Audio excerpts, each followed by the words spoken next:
Hi guys, welcome back to my channel. Today's tutorial is a real-time tutorial from my Patreon back catalogue, and as it's the festive season I thought I would release this handsome little Humboldt penguin.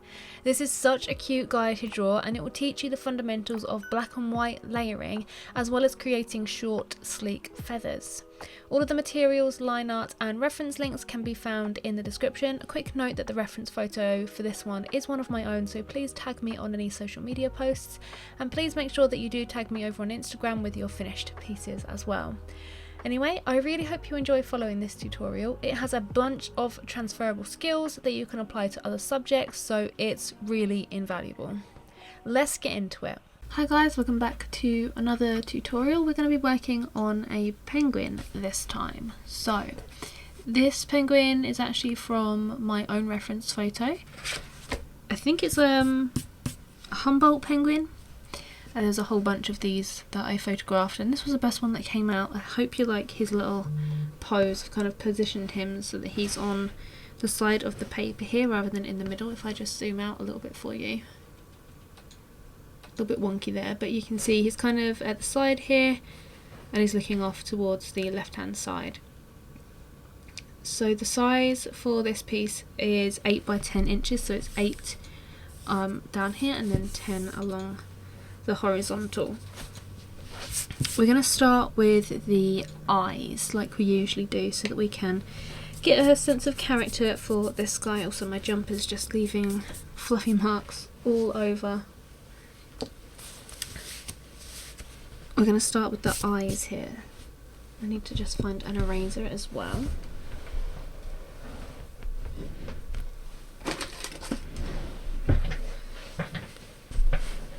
First things first, we're just going to gently get rid of the graphite here. Just really gently.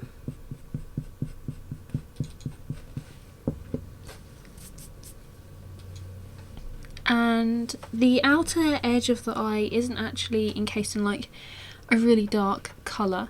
The iris is, but the actual outside of the eye is a really soft pink, like kind of a skin tone. So we're going to use the light flesh just to go around the very edges, and we can get a little bit darker by increasing the pressure. So you want a nice sharp pencil for this. So if your pencil looks kind of like this, you want to give it a good sharpen up.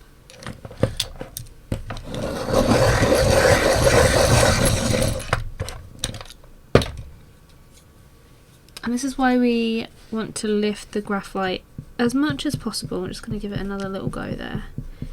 Because if you have dark graphite on this particular area and then you add a light colour over the top, that graphite's going to really show through when you're adding in your light tones. What we're going to do is just outline gently. So we're going to follow where we've just erased that graphite, so that we still have the outline of the eye there.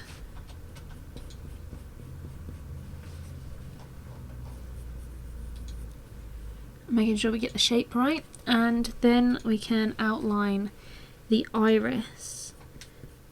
And then the whites of the eye are this pink, really light pink tone.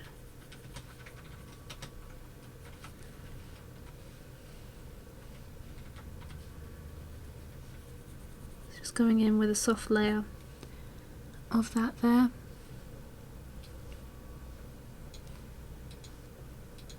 And the rest of the eye in the iris here does have this pink tinge, but we're going to use a dark sepia just to go around the edge of the pupil. So I'm going to make sure that this dark sepia is really nice and sharp as well.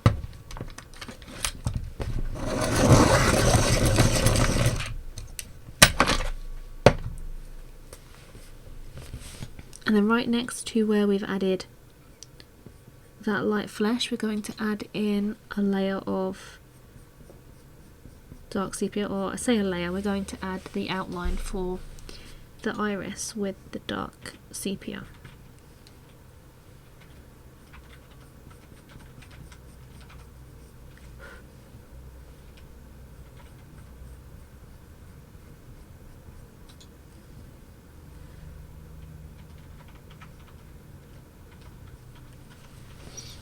I'm also going to add in the pupil.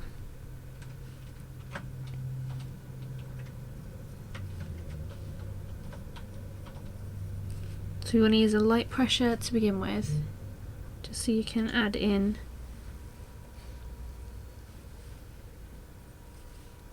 the shape and the size and everything.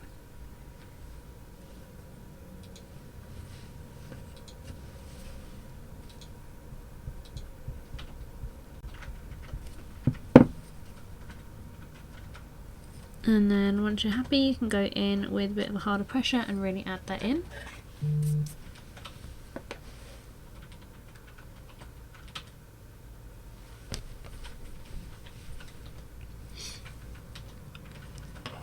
What we're going to do is add in some brown tones around the edge.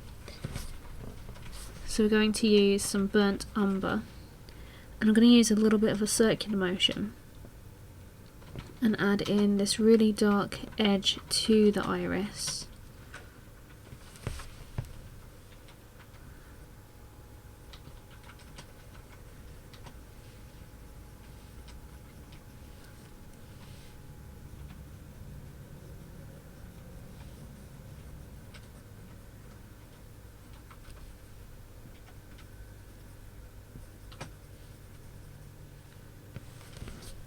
And then through the centre towards the pupil, I'm going to layer the light flesh in the same way, so using a circular motion, and I'm also going into the area where we've just added that brown as well.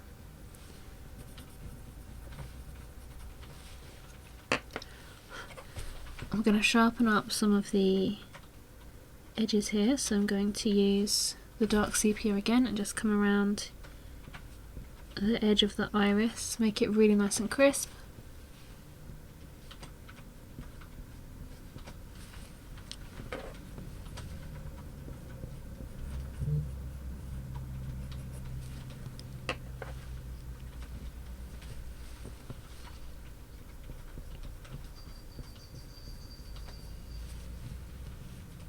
And again into the pupil and darken that up.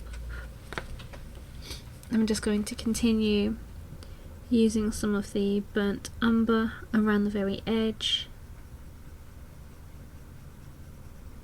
using a small circular motion and coming right around the edges there.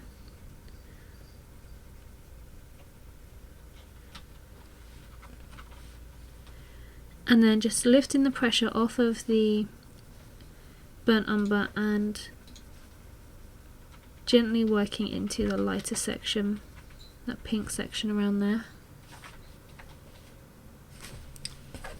I'm going to use the light flesh and help to blend that in.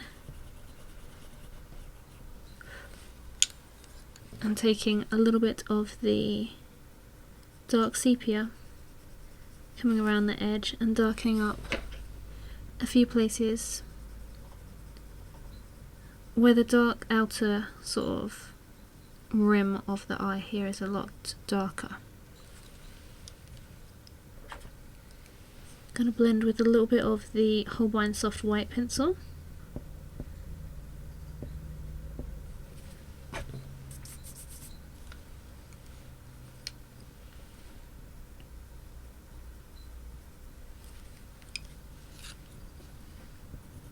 Using some more light flesh over the top.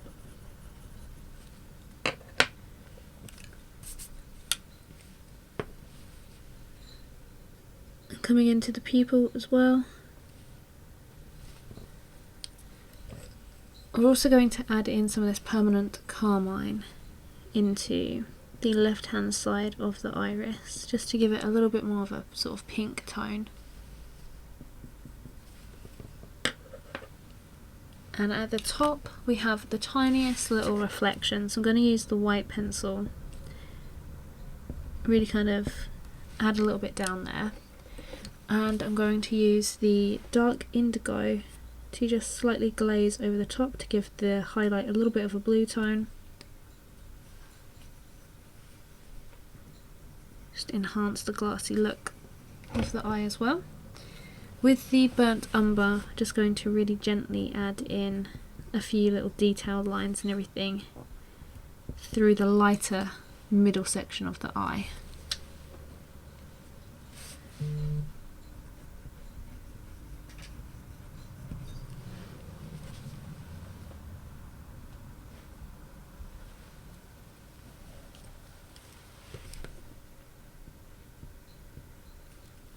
There we go.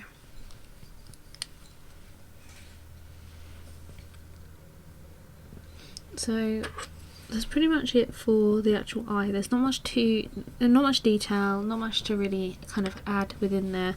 Maybe just going to add a little bit of this red, this pink carmine into the outer rim as well. I'm going to sharpen up the burnt umber so we can get a little bit of a darker inner corner on both sides of the kind of white of the eye that's actually kind of pink.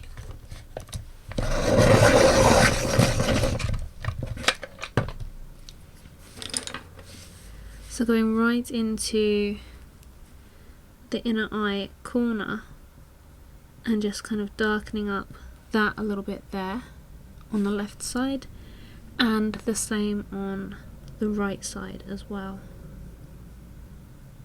So we've got a little bit of shadow going on in there, and I'm going to use the light flesh to come over the top and just help to blend it in a little bit. Now for the outer sort of edge of the eye, what I'm actually going to do first here is put down a layer of white, and then we're going to layer the light flesh over the top, and this is going to help to create a really light pink tone, and then we can blend with the white back over the top as well.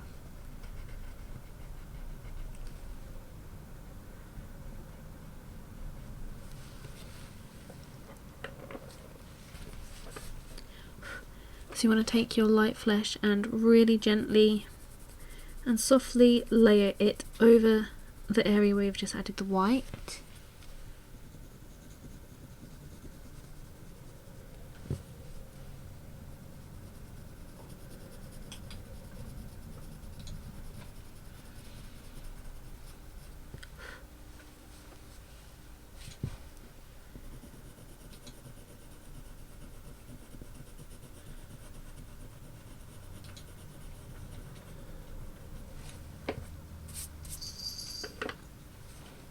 There's also the smallest hint of a slightly purple tone. So I'm going to use the dark indigo, and I'm going to really gently add a little bit of this into the top of the eyelid there. Just very lightly using the dark indigo on the side and then blending through with the white.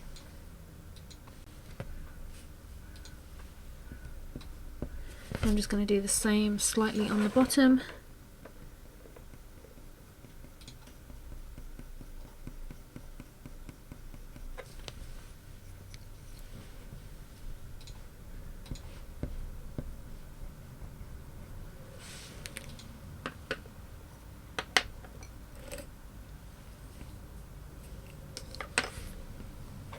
There are some creases at the top of the eye here as well, so I'm just going to use the burnt umber to slightly add in the little top eyelid crease,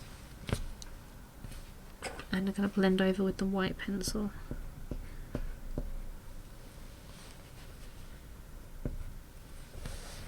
So the white of the eye almost kind of blends in with the outer edge, so I'm just going to go in with the burnt umber and just gently lining around the white of the eye, just adding a little bit of shadow as well.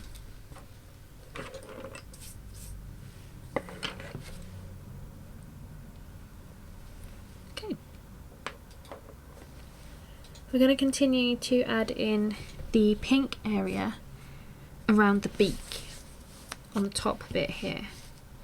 This area is a little bit more saturated with pink tone, so instead of putting the white down first, we're actually going to go in with a light layer of the light flesh.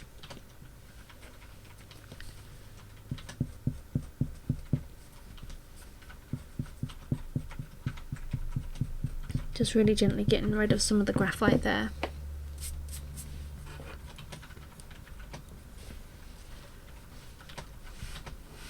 So I'm going to use the pencil on the side and really gently just shade in this area where we have all of this sort of pink skin.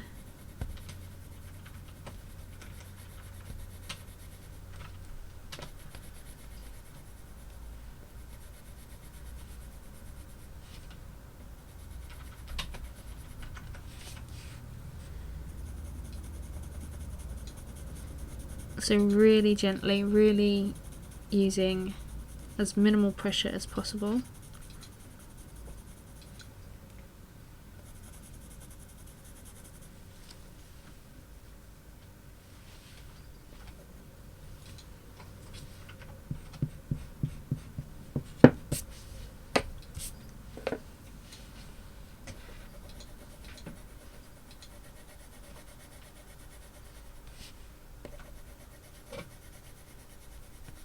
Going right up to the beak, slightly into the beak area so we can get a nice transition so you don't have the tiniest like little bit of paper showing through or something like that.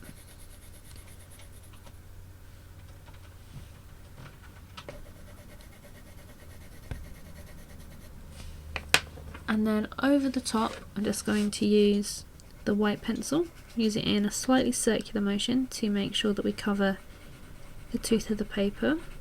This is going to really lighten this up, which is perfect for a lot of these areas, but we will need to go in with a secondary layer in some areas because there are some slightly darker areas as we come towards the top of the head here. So I'm going to take the light flesh once again, using the same technique as previous. We're just going to layer this down really lightly and go over the same area a couple times to build up the saturation. And then as we come down into these much lighter areas around the eye, I'm just lifting the pressure off the pencil a little bit and using fewer layers. So up here I'm going to go in over like 6 or 7 times, and then as I'm coming down I'm going over the same area fewer times. In this top section I'm also going to layer a little bit of this permanent carmine to give it a bit more of a more vibrant pink tone. I'm going to blend this down with the white, so I'm just using the pencil on the side and really gently adding that in because this will come out quite pink if we're not careful. Just adding some of that in and then blending it with the white pencil.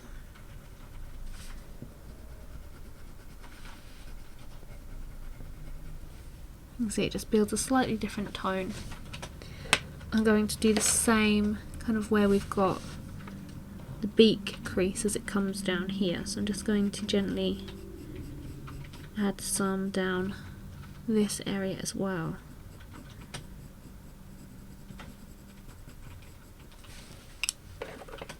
And then blend that out with the white.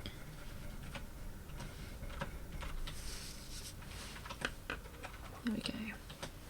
Maybe adding in a tiny touch of the blue so that the eyelid here can blend into the rest of the skin as well.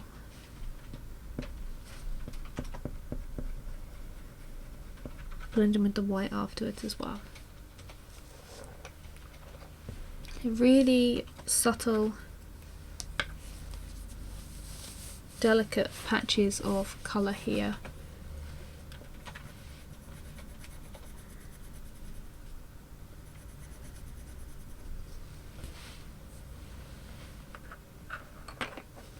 So I think what we'll do is also add these same tones on the underneath of the beak, so we can add all of these tones in first so we don't have to come back to them. I'm going to just gently erase the graphite around here, especially on the outer edge.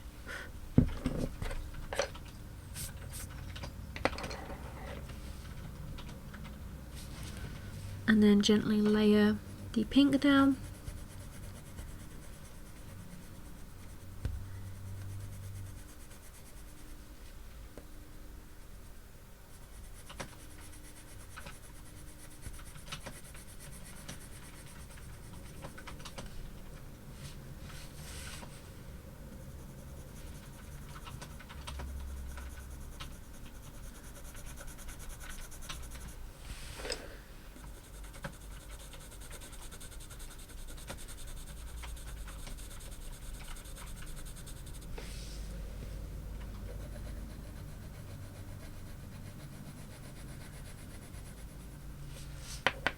going to use the white pencil to blend everything together.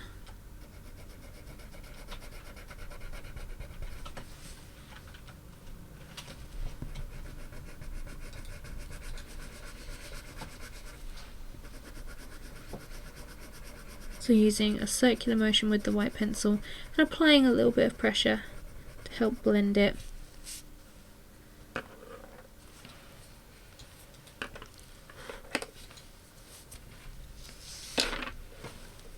I'm going to go over a second time and darken. So I'm just going to also increase the pressure where we do have some slightly darker areas. This is sort of coming around the bottom, underneath of the beak here, that kind of thing.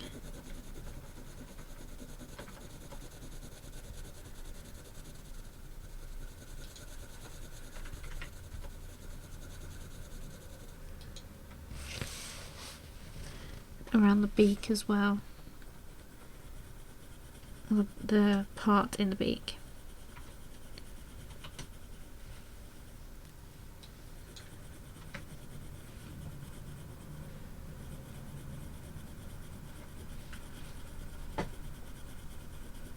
So just building up a few layers like this, it helps to add to the texture of this particular area.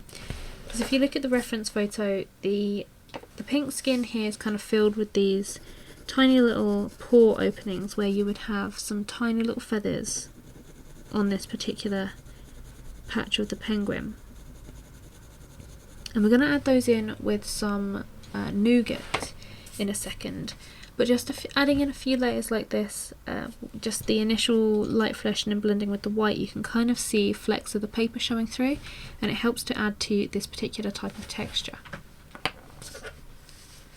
I'm going to use some of the permanent carmine colour down on this half of the beak as well, because we do have some slight, more pinkish areas. So I'm just gently layering this down again, like we did for the top half there.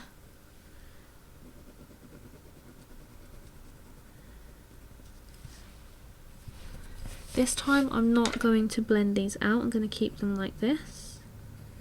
So I kind of like the effect that it's giving there. I'm going to take the nougat pencil and start to add in a little bit of shadow on the underside of the beak here.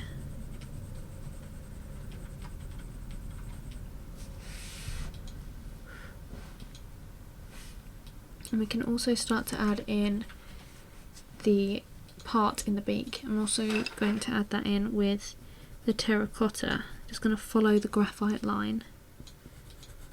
And I'm using a harder pressure here. We're going to add in some permanent carmine over the top.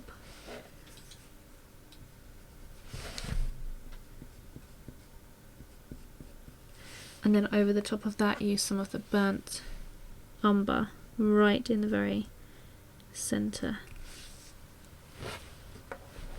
From there, I'm just going to use a little bit of the terracotta to shade onto the beak area.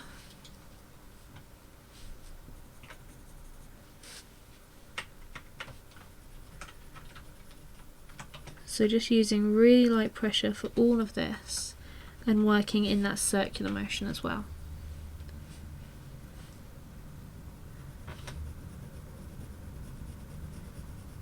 Just going along where the beak will sit against this patch and just adding in some of the terracotta along there.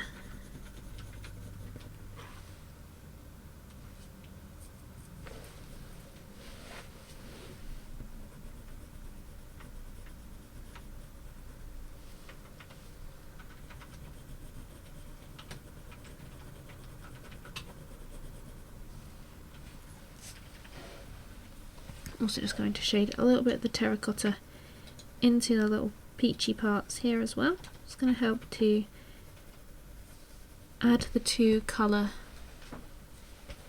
areas together, so you've got the slight orange tone going through the base of the beak here, so I want to make sure that that's present on the skin here as well. It's just going to help to tie everything together. Okay.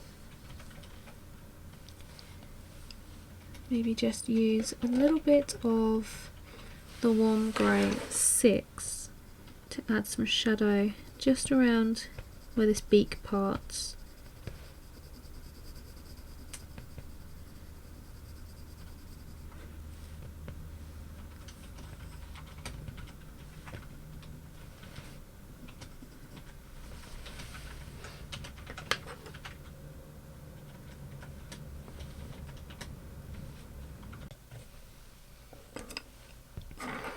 We're going to sharpen up our nougat pencil so we can add in the tiny little details on this particular patch of skin here.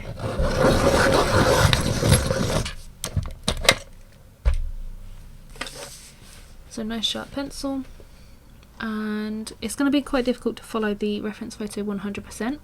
If you want to follow it exactly, then be my guest and do that.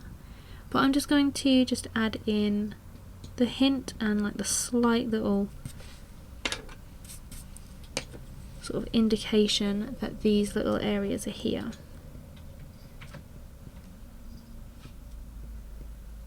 So I'm just using the point of the pencil and just gently following the curvature of the beak, following it round sort of underneath here, just adding in tiny little dots coming round.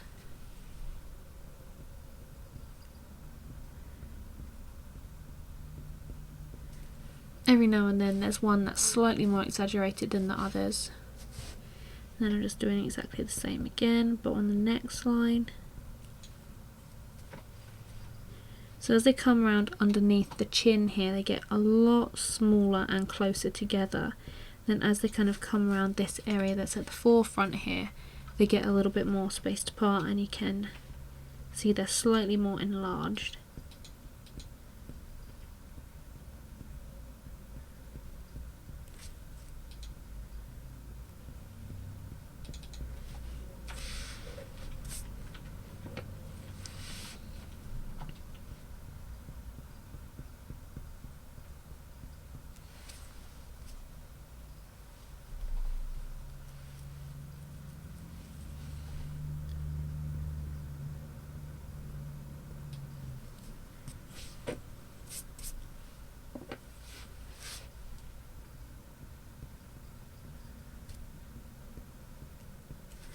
Just following those lines once more.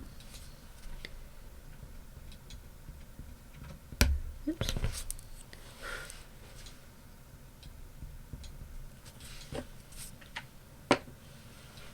You can always use the white pencil to blend these down slightly if you find that yours are slightly too sort of taking the forefront.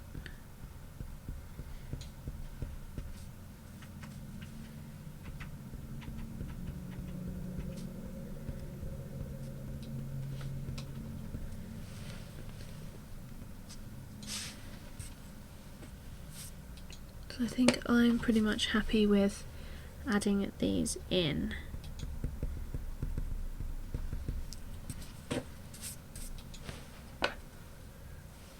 Yep. So I'm just going to add a little bit of shading around the edge of the beak a bit more.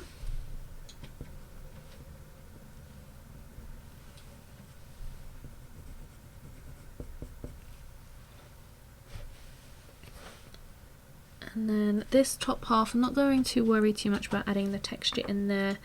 If anything, I'll add it in with a little bit of the terracotta, just in places where I can see it a bit more prominent. But you don't want to go into this top half with the nougat or anything like that, because it's going to be too much of a heavy colour to add up here. So I'm just using the terracotta to just hint at that tiny bit of texture there.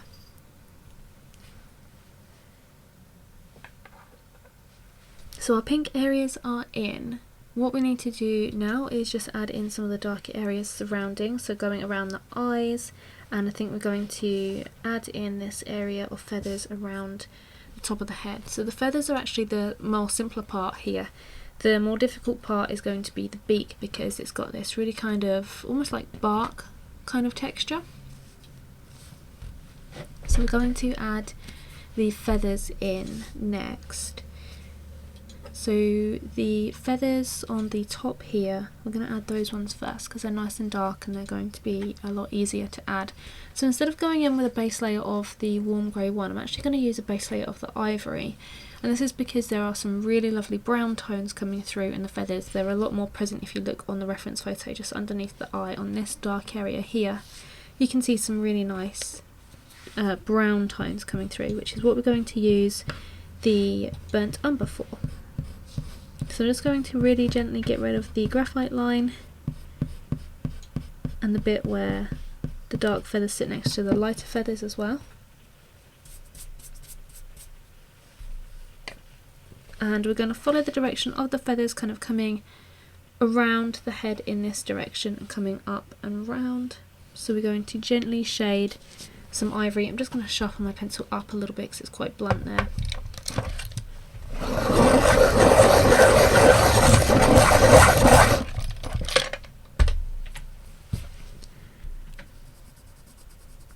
So gently shading in the direction that the feathers are going.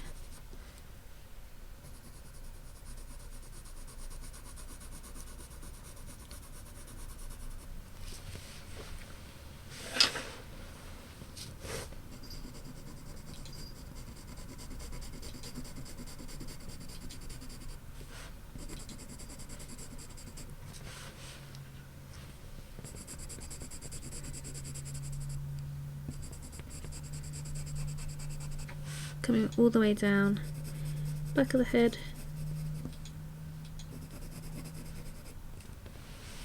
We've also got a slight pink area just on this side of the beak as well, so I'm just going to use the light flesh to add that in. It's slightly dark around the back here as well. I'm going to use the white pencil just to help to blend that through. And then directly on top of this I'm going to add in some of the burnt umber.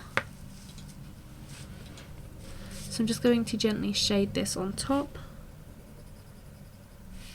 Again, following that feather direction.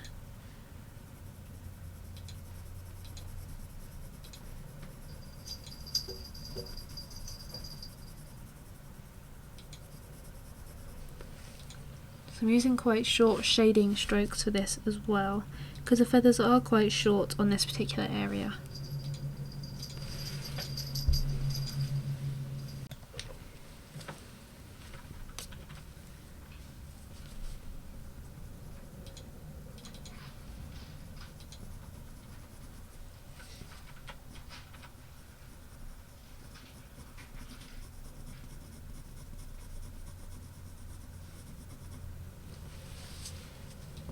So I'm just shading the burnt umber down. This is going to be that nice warm brown undertone that we can see through the feathers.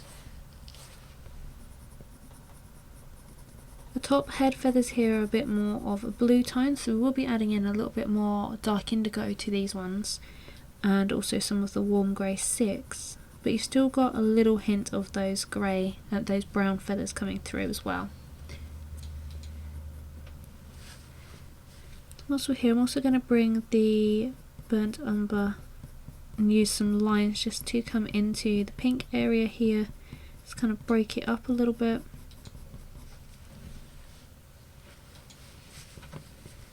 Increase the pressure on the pencil where we have some slightly darker areas as well.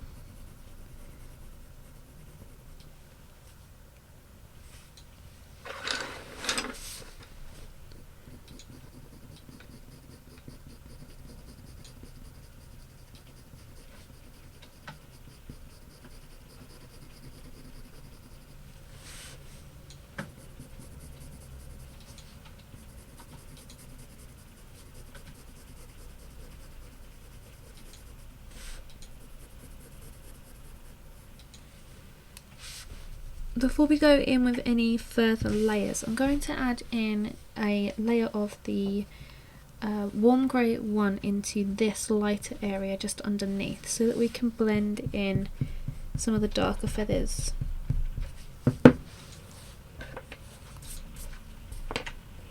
Taking the warm grey 1, I'm just going to add a layer of that all over.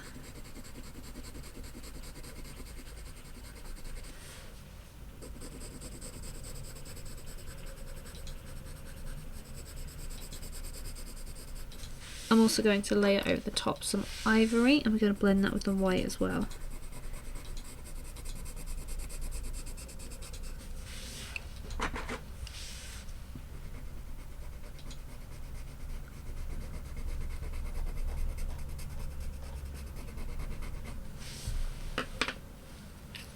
So over the top of this top dark area where we've added in the burnt umber, we're going to add in some warm grey 6.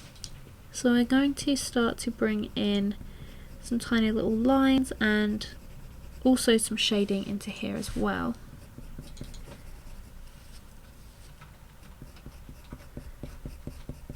The feathers on the top of the head here are almost like fur, but we want to keep them nice and kind of satiny looking.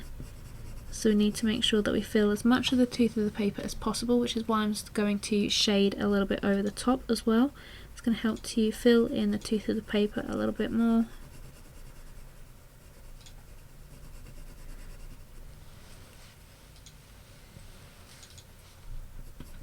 So I'm actually going to alternate between the warm grey 6 and the burnt umber to help develop the darker tone of the feathers here.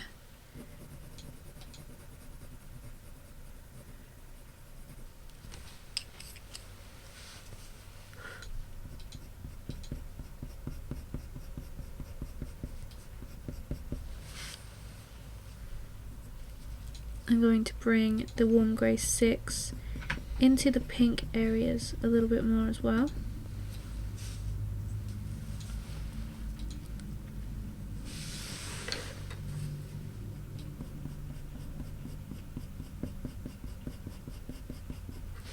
Just coming over the top of the head with the warm grey 6.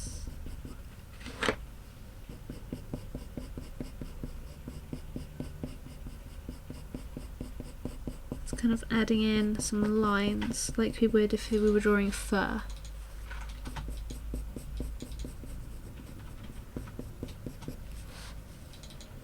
And making sure we kind of overlay onto the lighter feathers as well.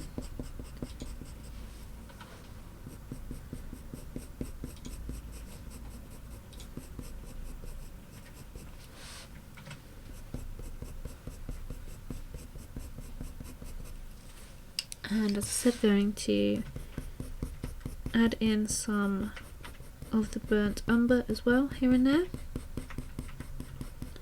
So where we have slightly more brown tones coming down the back of the head, just switching out to the burnt umber and adding in some of that. Then going back in with the warm grey 6 and just increasing the pressure where we have some slightly darker areas of the feathers.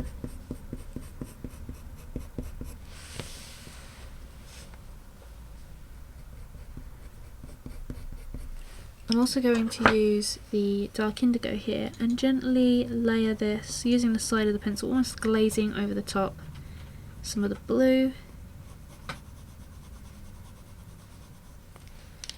And I'm going to use the white pencil to help to blend everything together to get that really nice slick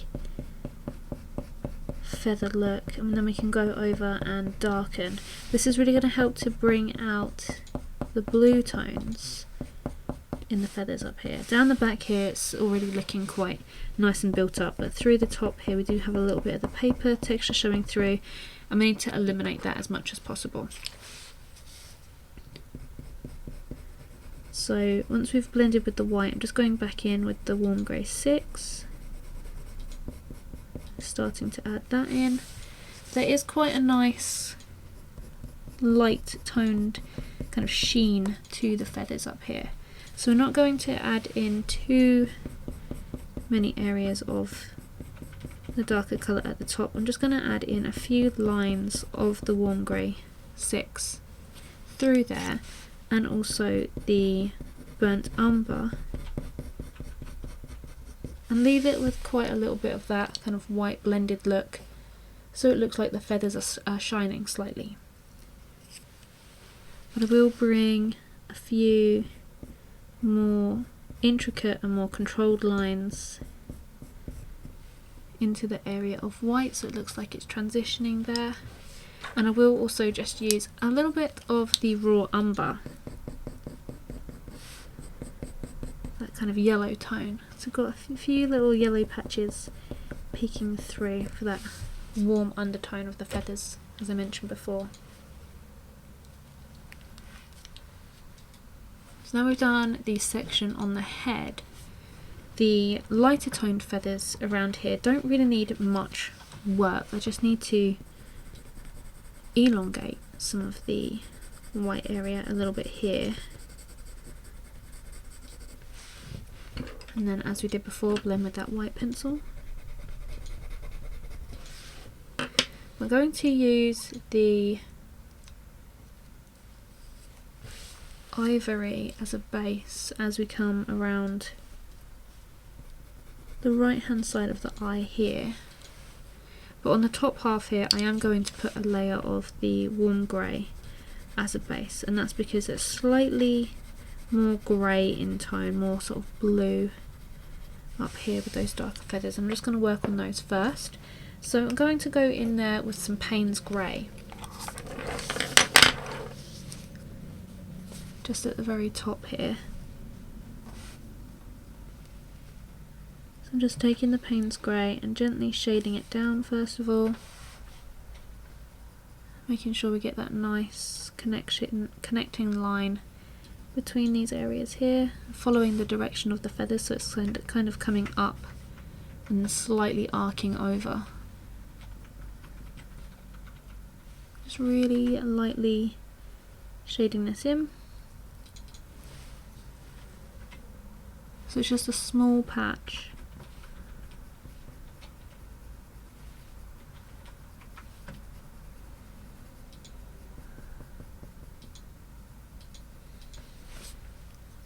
And then I'm going to use the burnt umber as we start to come over the eye a little bit more.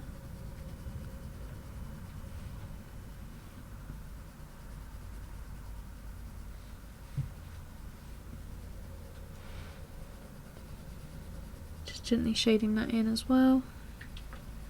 You can go over a couple times with the burnt umber in this particular section.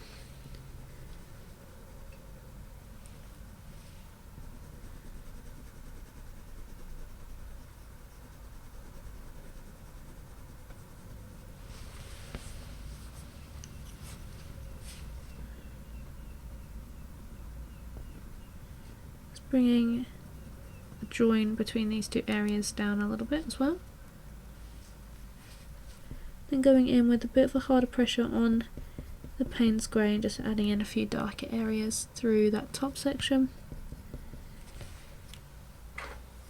I'm also using a little bit of the terracotta as we come up and over the eye in this area before we come down into all of this darker feathers down here.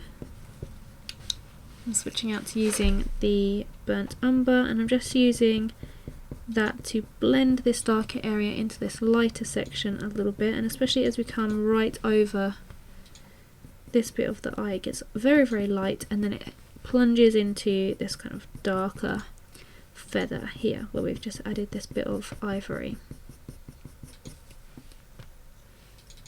Just want to make sure that I get all of those tones and all of the values and everything correct, so you just want to pay close attention to the reference photo, add in any specific little details or lines or feathers that you can see poking out slightly.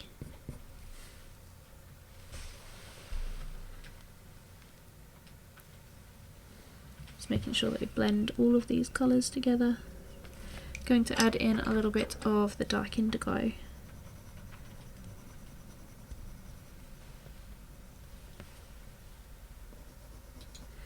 I'm actually also going to add in a little bit of the permanent carmine to the top feathers here, because there's a slight pink tone.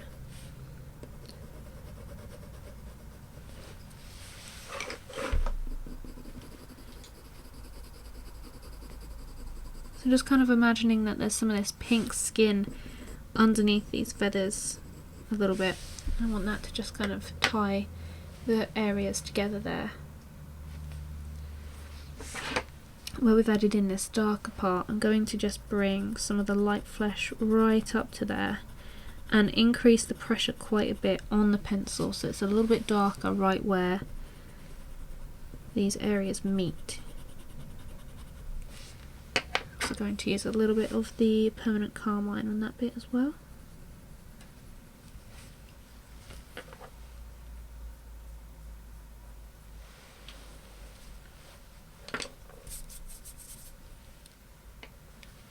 So for underneath the eye and everything, I'm just going to add in layers, or a layer of the ivory here. So I'm just going to come into this bit under the eye, just add in this small section first.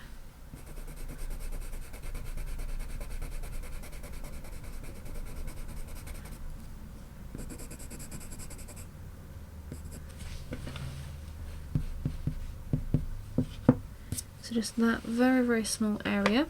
So directly over that, I'm actually going to add in some of the light flesh, because it creates a nice peachy tone when you blend these two colours together. It's going to help exaggerate that warm tone of the feather,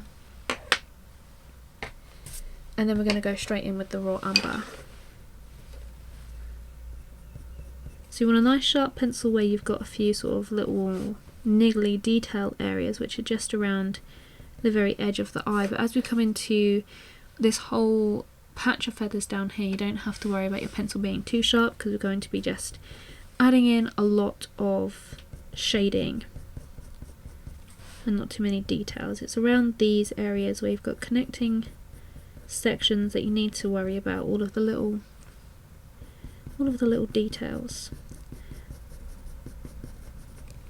So as you can see, where I'm adding this colour over the ivory, it's kind of creating a really light brown tone. We're going to add in some of the Payne's Grey over the top, and also some of the dark indigo,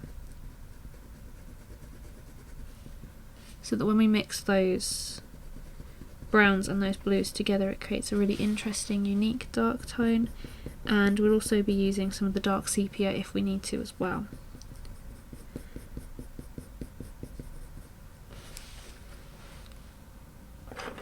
So using some Payne's Grey, you can begin to darken the feather.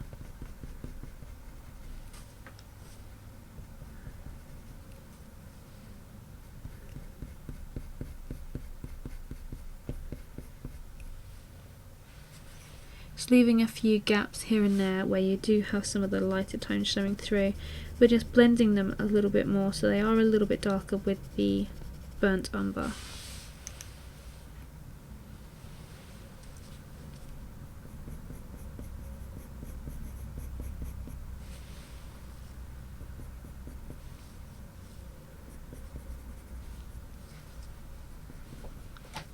So adding in all of those little details.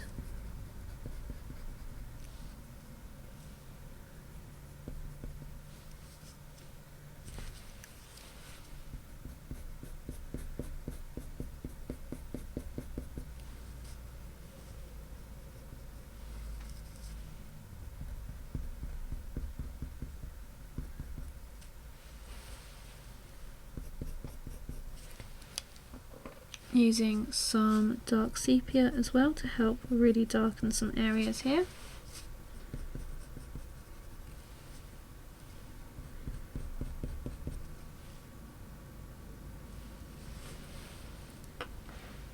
And as you can see, where we've added some of the darker areas around the eye now, this skin needs a little bit of darkening. So we can take some of the peach tones and we can add those around the eye here, we can start to darken up this pink skin a little bit more.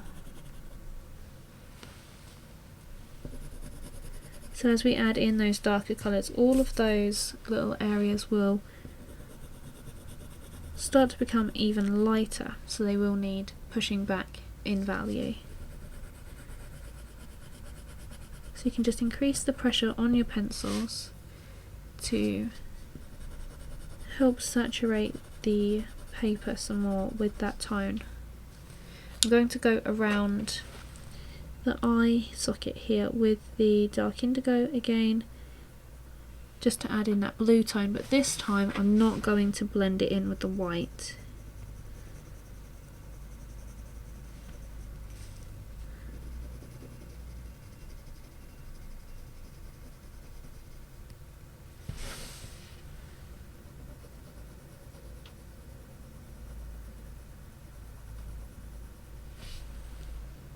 There we go, let's just help to blend that area in a little bit more. Just going to add in harder pressure with the dark sepia just on the underneath of this eye just here, and add in a few darker areas of colour through the feathers here, and help to break up that line up there. There we go. Okay, so our next step will be to add in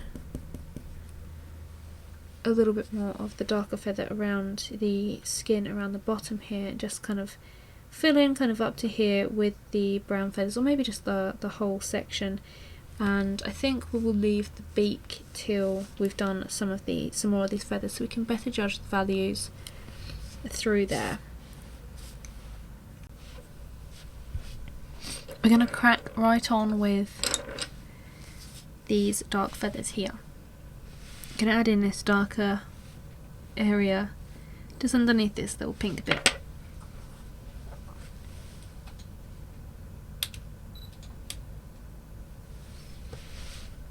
I'm just going to get rid of the graphite ever so slightly. And then for these darker areas, we're going to go in with I think we're going to go with the warm grey 2, just for this bit here. We're just going to shade right next to this little pink area. So directly next to this we have a slight ivory area where the feathers start off with a little bit of a warmer tone, and then they get into this much darker tone back here. So we're going to add in this bit here first, then we're going to add a little bit of ivory onto the back of this, and then darken.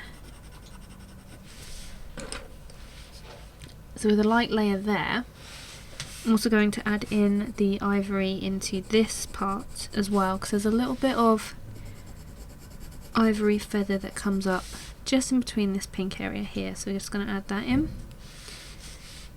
And then off of this layer of the warm grey 2, just going to layer in the direction of the feathers with the ivory pencil until we meet up with the section at the eye here.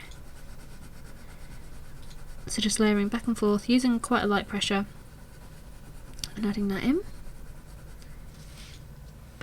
And then we're going to jump straight into using the warm grey 6. I'm going to give this a quick sharpen so we can get a nice colour lay down on this darker area just by the pink section there.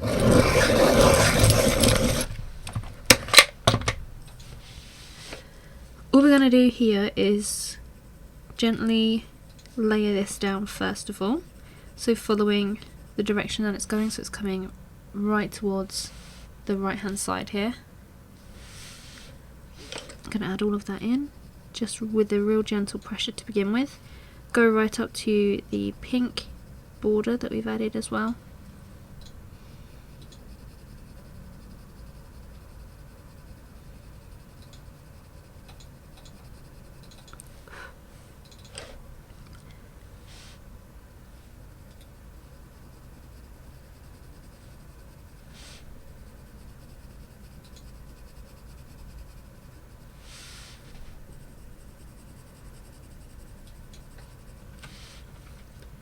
Just adding in all of the little individual sections.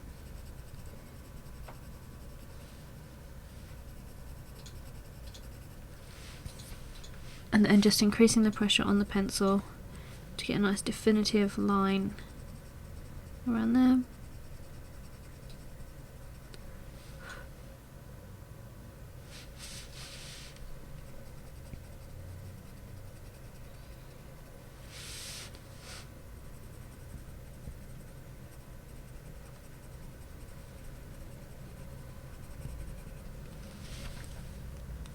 And then just going to shade all the way back. So we've got these little ivory bits. So switching back to using a little bit of a lighter pressure.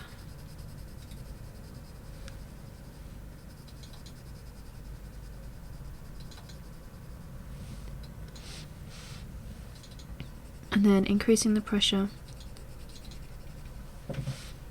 Kind of really increasing the pressure in specific areas and then just leaving a little bit of a lighter tone in between.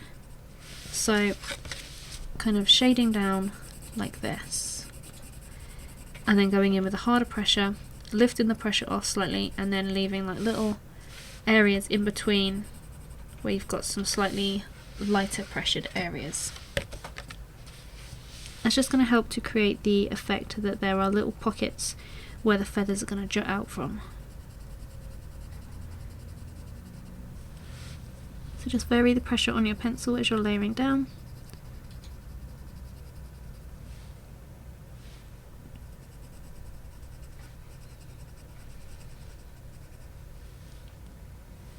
And then as we come out to this ivory section, I'm going to switch to using the burnt umber and just gently layering that into this darker area and then transitioning using some little lines into the ivory area.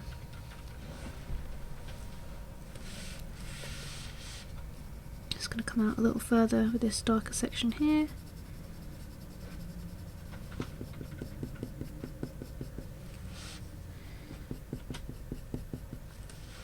And then transitioning with the burnt umber. Just going in with a slightly firmer pressure on the burnt umber as well.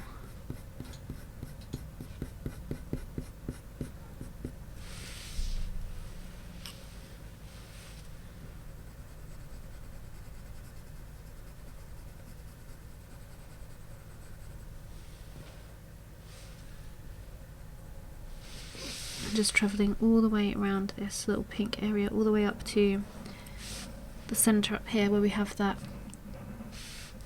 bit more of that ivory tone. I'm also going to use the Payne's Grey just to gently shade the very edge, just using the side of the pencil, just shading the edge of the little pink bit there, to just give it a bit more shadow so it blends in a lot nicer with that slightly darker area. I'm also just going into this bit with the Payne's Grey as well.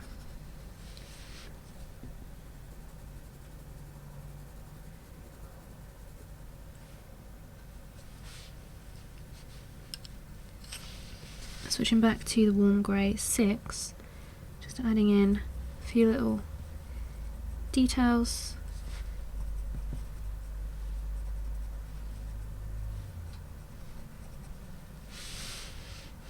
Through here.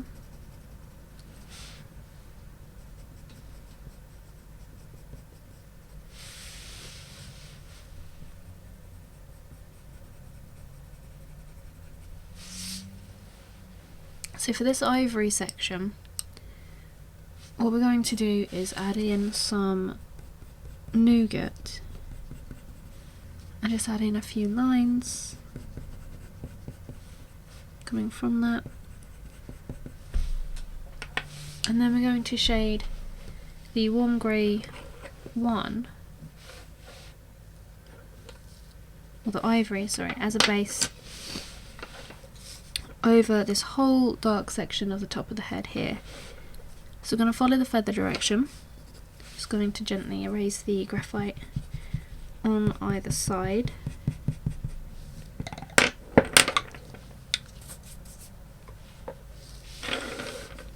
So I'm going to start on this side so we don't transfer any of the colour over. So the feathers around the neck kind of come down towards the bottom of the bird. So we're just going to shade in that direction. And then as we kind of work coming down the centre of the bird here, the feathers start to come off towards the right. So we just need to ever so slightly rotate as we work our way around.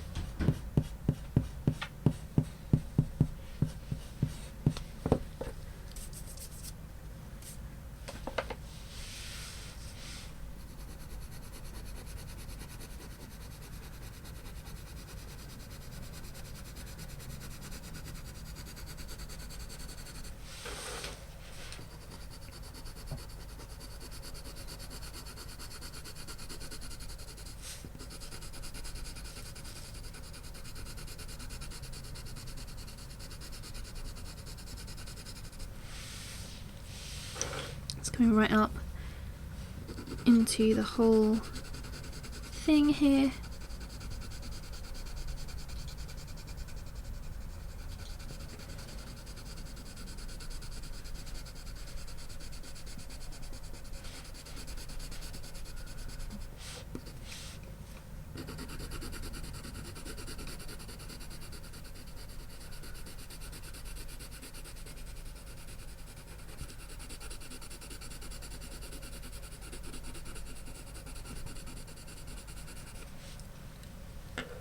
So really light shaded base.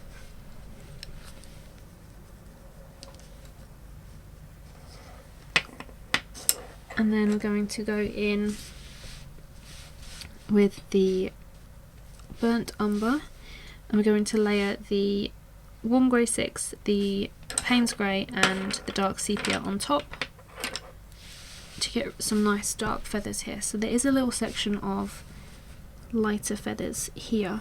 So I'm going to just come around that, block in that shape that they're making.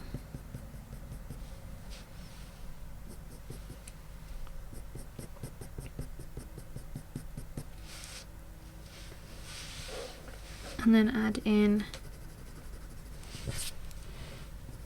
a light layer of the burnt umber. So I'm going to work in some small stages here. So I'm just going to work in the stages where the feathers are in certain directions. So these ones are coming down towards the bottom of the piece. So I'm going to add all of those ones in until we start to get to that kind of transition stage where they start coming off to the right.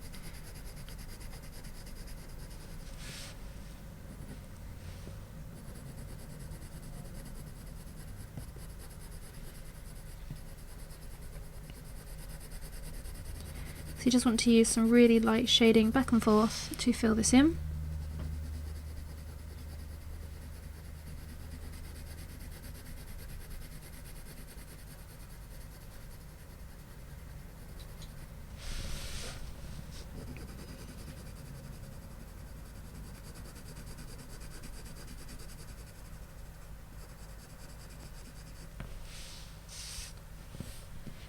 So I'm going to go over a second time with the burnt umber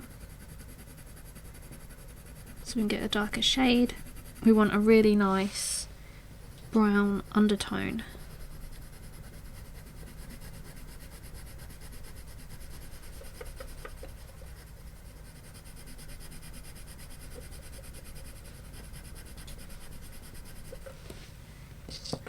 Going in with the warm grey 6. This time kind of working in some lines just to kind of add in a little bit more detail and kind of get a better direction of how the feathers are going as well. And every now and then just shading as well, just to help to blend everything together.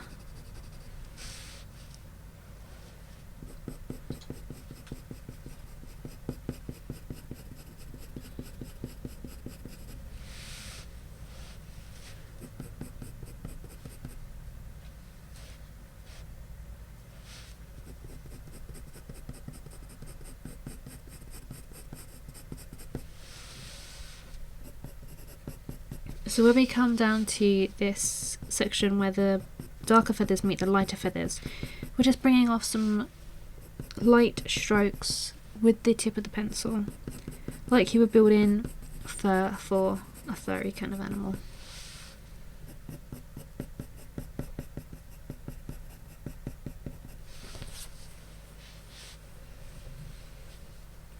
The feathers on the head of the penguin are a lot more like fur than you would initially think. They are quite short and they are quite kind of fluffy looking.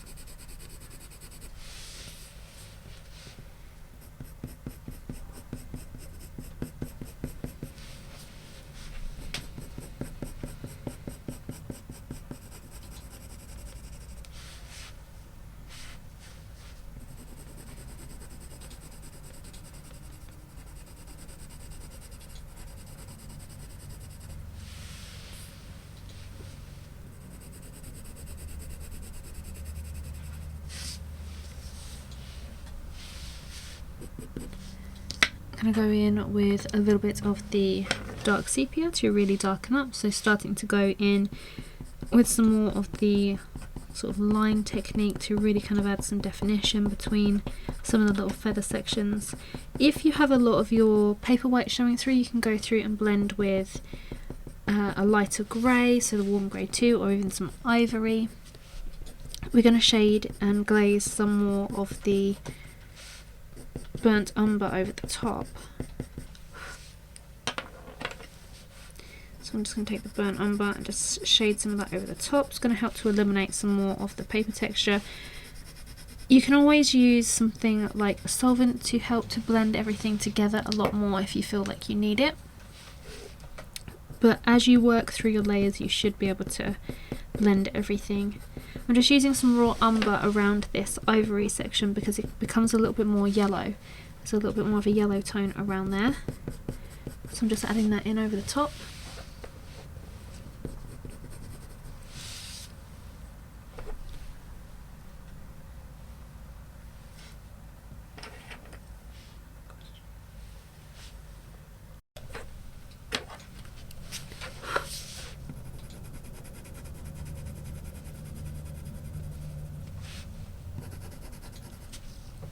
Moving on to the next section, just going to do exactly the same and put down a base of the burnt umber. So I'm just going to kind of come into this bit here.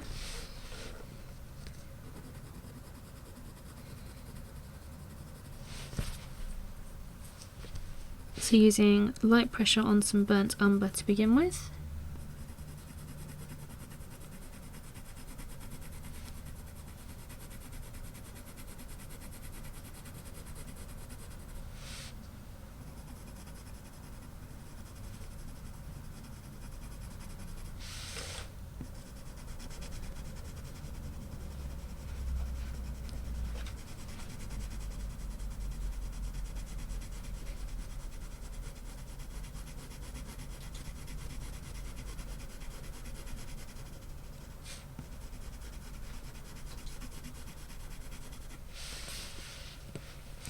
Going to go over a second time to help to really build that brown tone.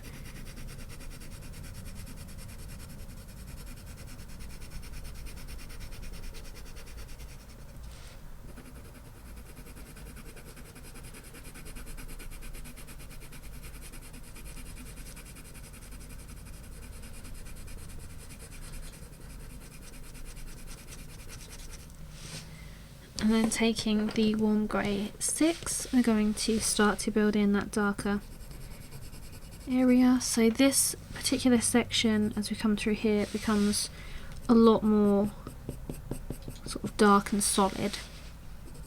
There's a little bit of a blue reflection here as well, so we'll be adding in some dark indigo on top of this.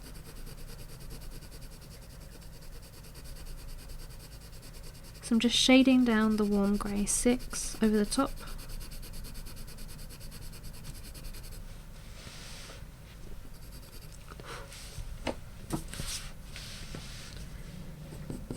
Adding in some of those little textural lines as well.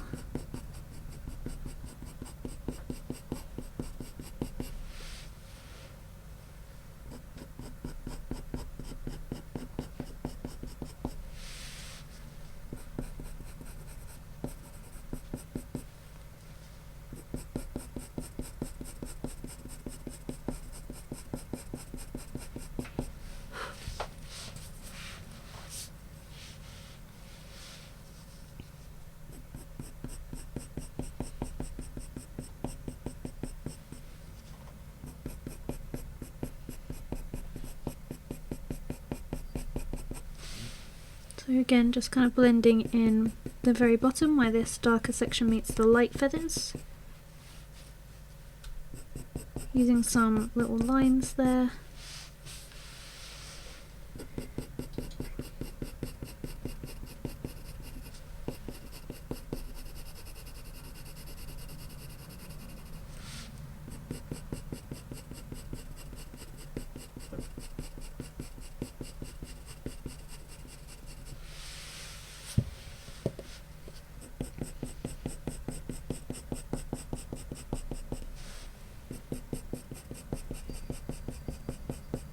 Just filling in this whole section.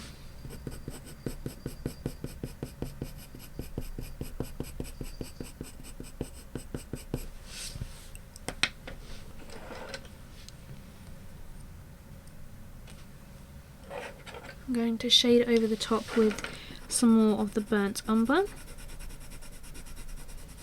and then I'm going to follow that with some of the dark indigo.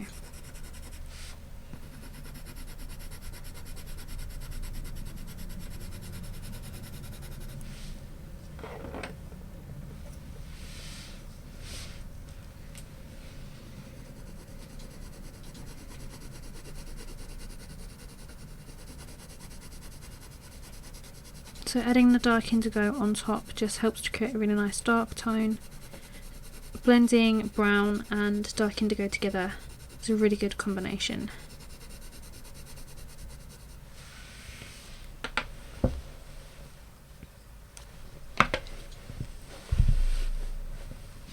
Using the dark sepia, it's going to come in and start to darken up.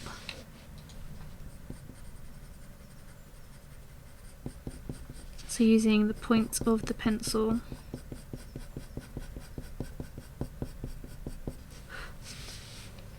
really coming in and adding that darker tone. You can see it's getting a lot darker here. So I'm increasing the pressure on the dark sepia as well.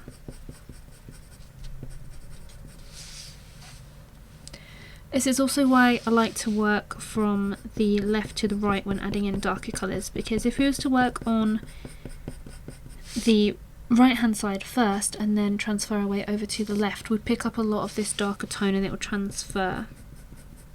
So it's also why I like to work when with something underneath my hand, because otherwise your hand picks up a lot of the colours from your paper, the tones, and any kind of excess that hasn't been ground into the tooth of the paper.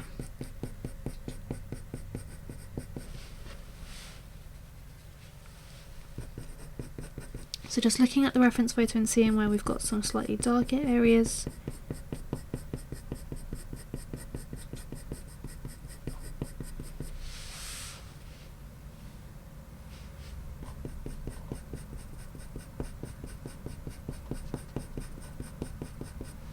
I'm going to switch and use a little bit of the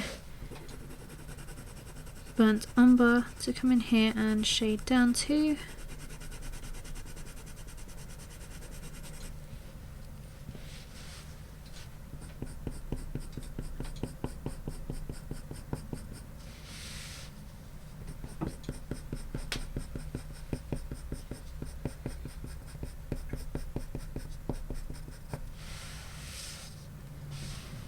So eliminated a lot of that grain of the paper.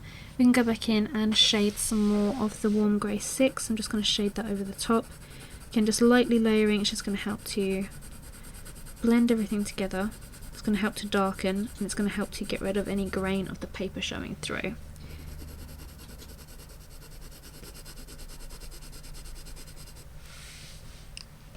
So we've also got some slightly lighter marks coming through as well. So you can use a white pencil to just gently add over the top of your darker colour. So the Holbein soft white is really good for this. Or you can use a craft blade or something to just gently lift out some of these little specks and these little details. So I'm just coming in with the white pencil and just adding in some of those little highlighted feathers that I can see. When you use a white pencil like this, you can also add some of the tones back over that you've used. So I can add in some brown over the top, and it's just going to help to shade those down. So I'm going to actually use the burnt umber just to come in there just take that white edge away, and it just adds a very subtle brown tint.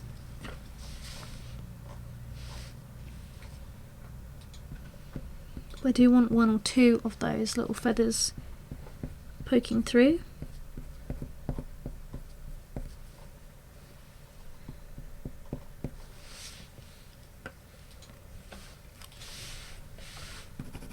I'm also going to add some of the light flesh over the top here to give a little bit more of a pink tone. It's going to help to tie in the top of the head here and the pink areas around the face as well. It's also going to help to blend. So as we come around to this bit, I'm actually going to add the light flesh down over the top of the ivory now, so that we get that nice pink undertone.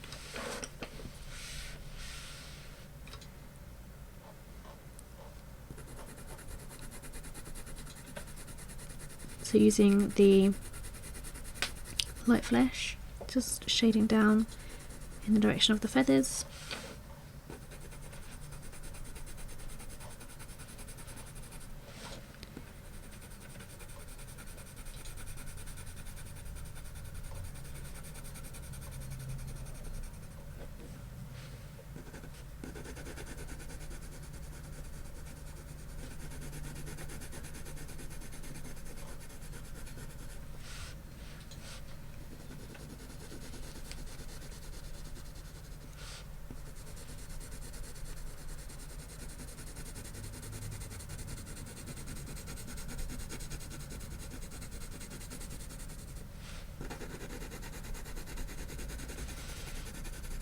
Over the top of that, because this area is a lot lighter, I'm going to add some of the nougat as well.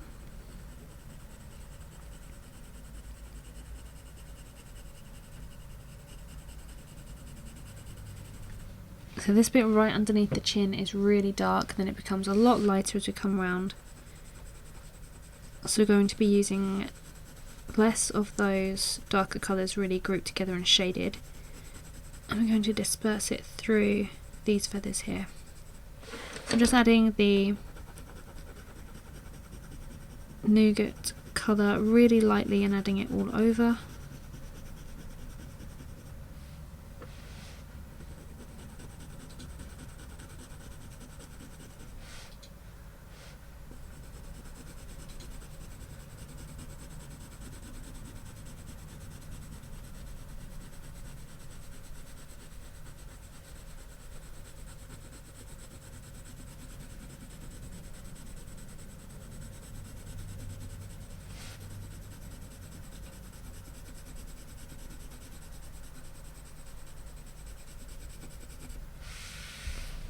Got a nice base going on there. Going to go in with the warm grey 6. I'm going to give this pencil a quick sharpen so we've got a nice sharp point here.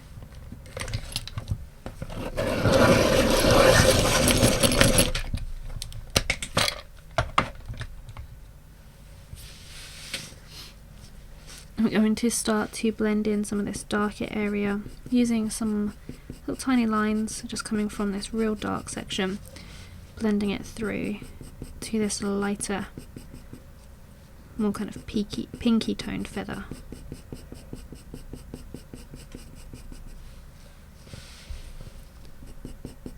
I'm also going to layer some of the burnt umber into here, so I'm mixing the warm grey 6 and the burnt umber together. The burnt umber is going to blend really nicely into this pinky brown base that we've got.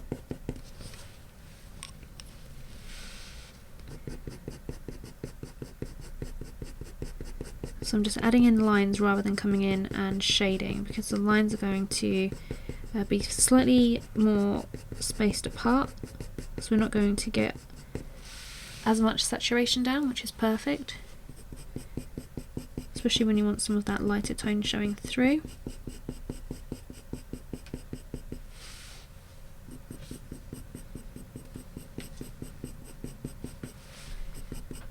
So on this side we do get a lot more of the texture of the feathers coming through as well, rather than it being quite flat looking on underneath the chin there.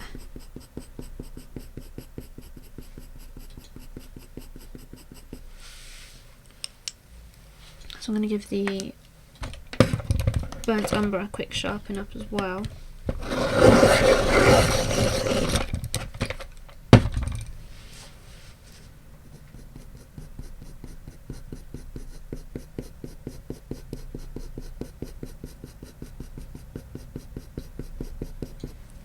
Just coming in and darkening around this little ivory patch that we added in at the beginning.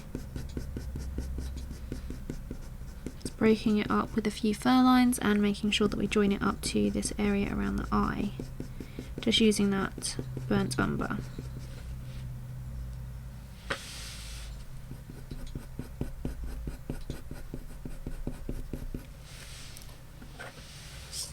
Coming in with a little bit of the warm grey 6 as well. I'm also going to shade in a little bit of the permanent carmine just to help with those pinky red tones through here as well.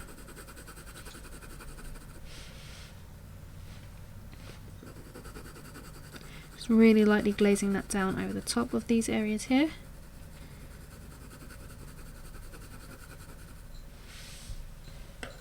Just gives it a really nice red edge. And then just continuing to add in some of these feathers and everything with the warm grey 6 and the burnt umber. So just continuing to add in these little tiny lines, adding in all of this texture and building the darker tone.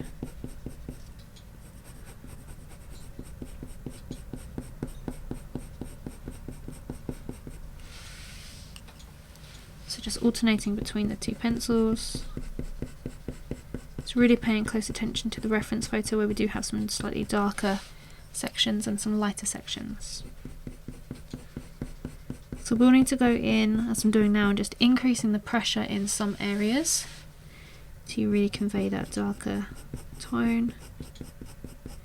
May even need to go in with a little bit of dark sepia, but it's not necessary at the moment. We can just kind of continue with these two pencils and see how dark we can get.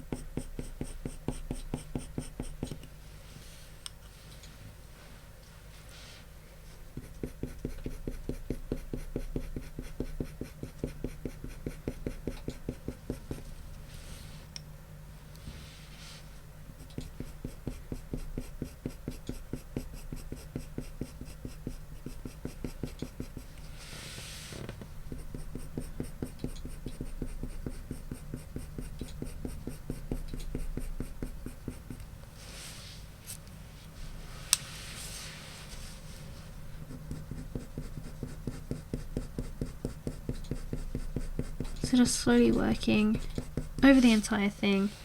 We'll add some glazed colours over the top as well, and as I said, may need to go in with that dark sepia.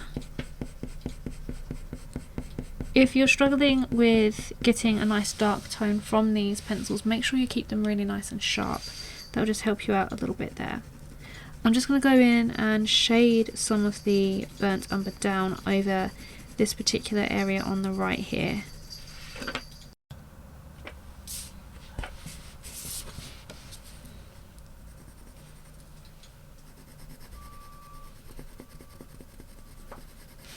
Just adding a layer of this into the bottom here. This side is completely dark, so there's no little white sections on that bit there. Just this small bit here.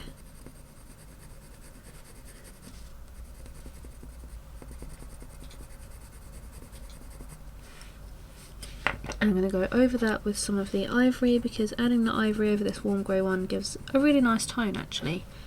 That's quite perfect for this, and it will help to also blend the warmer tone of the darker feathers into the lighter tone here as well, which is exactly what we're after.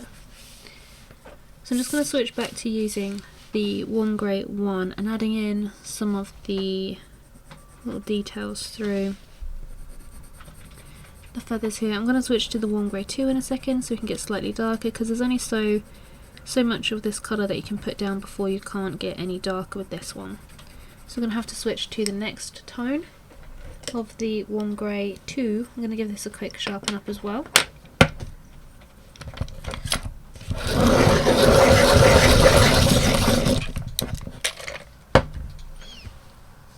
and then just start to darken in some of these areas. I'm going to start to darken around the edges where this white feather overlaps into the darker feather, or transitions into the darker feather.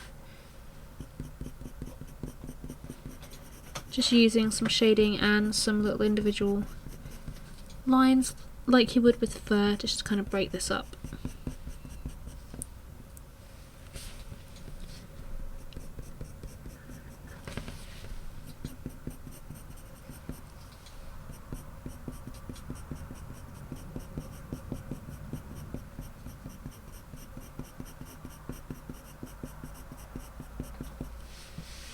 Coming into the top area.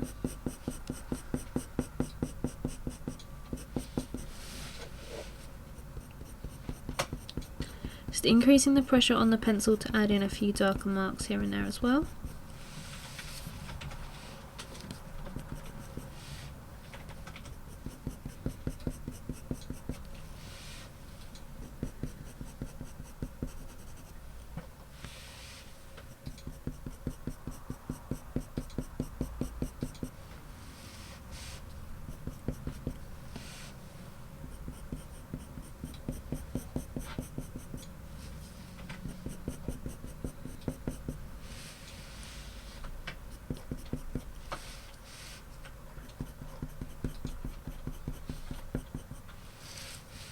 So coming through, just darkening everything up.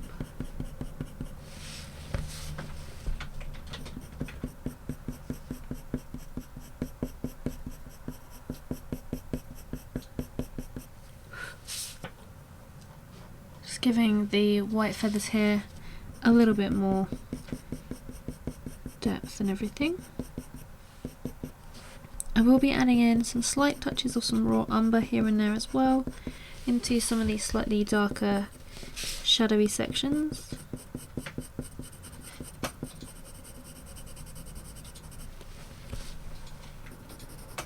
Just shading down some of the warm grey too in a few areas as well.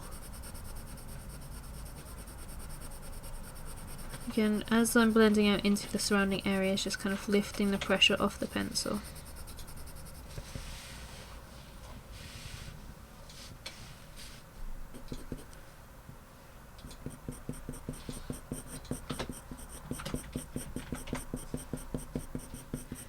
Adding a little bit of texture through the feathers down here.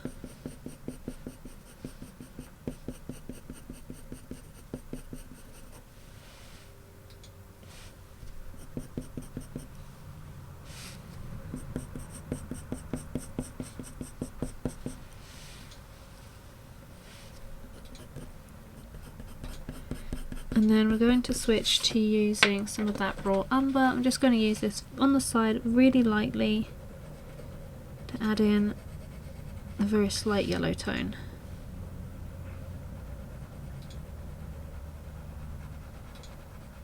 Could also use some of the cream, but I want a bit more of a sort of orangey yellow.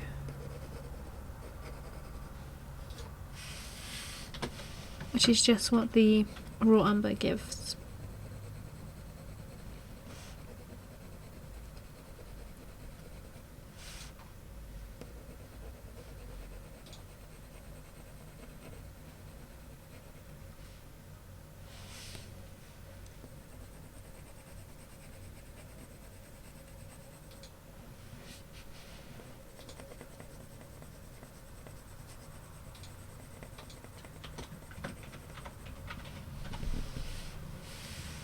Okay, so we're just going to use our warm grey 6 to bring in, I'm actually going to use some Payne's grey as well. I'm going to use the warm grey 6 to just add in a little bit more of these darker feathers, bring them down. I'm also going to add in the little darker details down here as well. It's giving the pencil a quick sharpen up, so we've got some nice sharp points. And then just using some small lines, just bringing these feathers down and over the top. Adding in little details.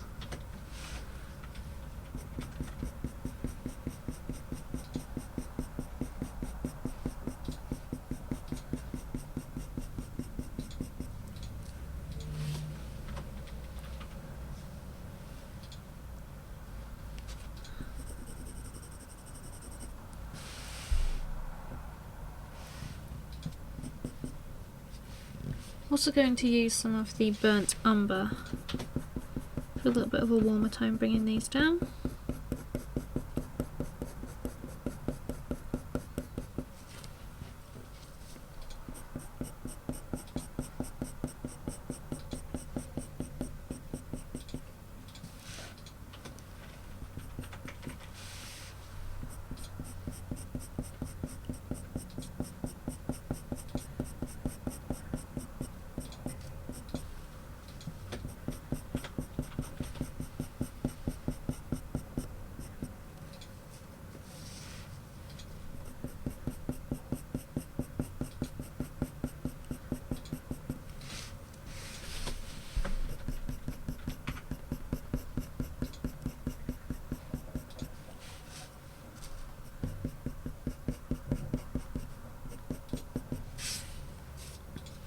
So once we've done those ones at the top there,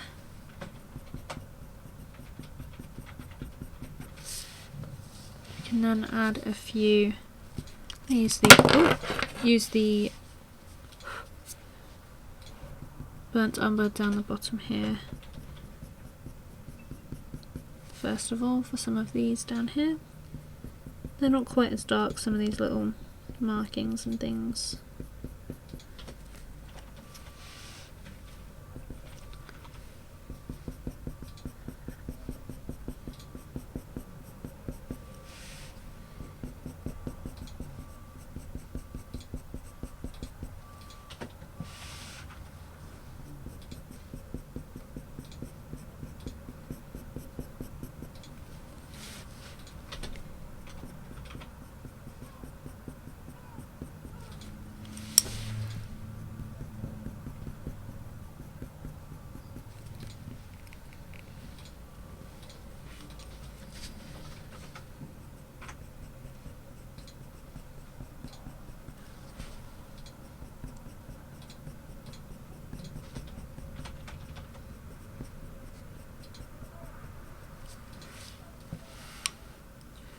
Okay, so now what we need to do is come in and add in some more of the darker feathers down here. So we're going to add in this one on the wing first of all. On the wing here I'm going to put down a layer of the ivory first. So dropped my pencil here and it's left a horrible mark on the paper now.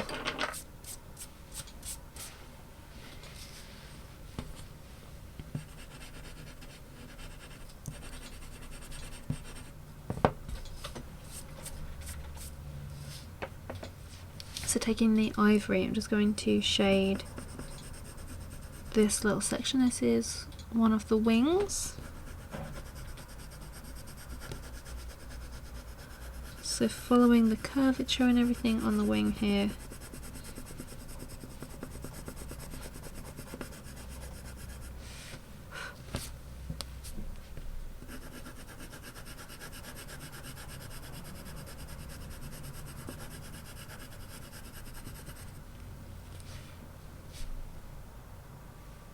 And then we're going to go straight over that with the burnt umber.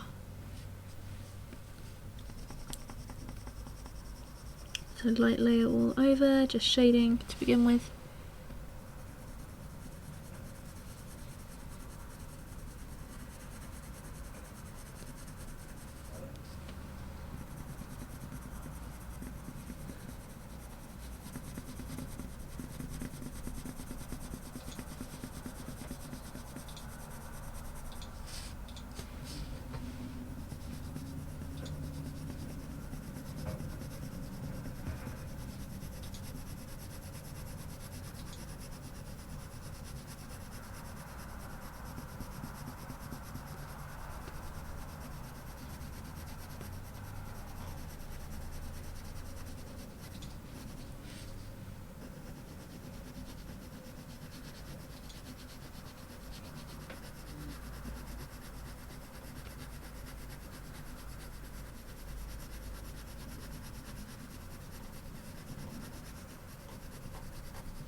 That nice layer down, then we're going to go in with some of the warm grey 6 and just start to get a little heavier on pressure as we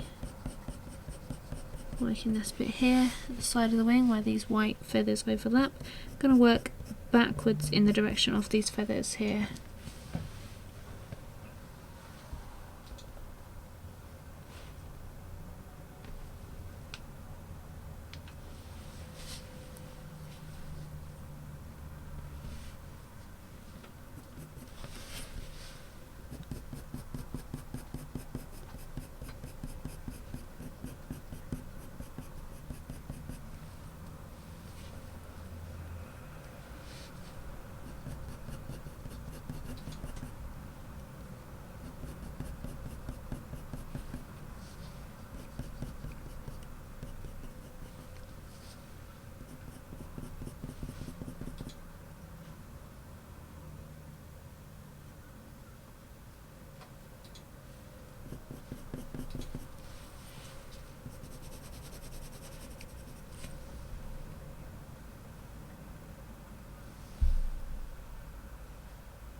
Just adding in all of this dark area. I'm going to mix this warm grey 6 with the burnt umber. I'm just going to increase the pressure on the burnt umber a little bit.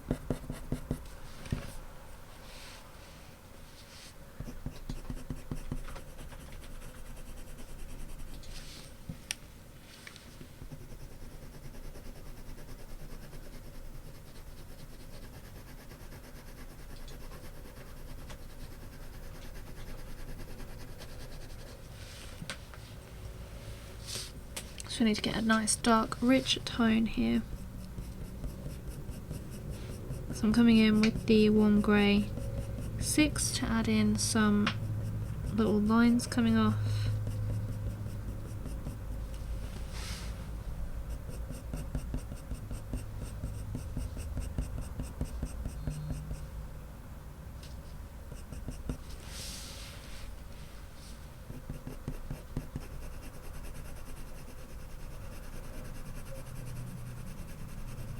Shading down.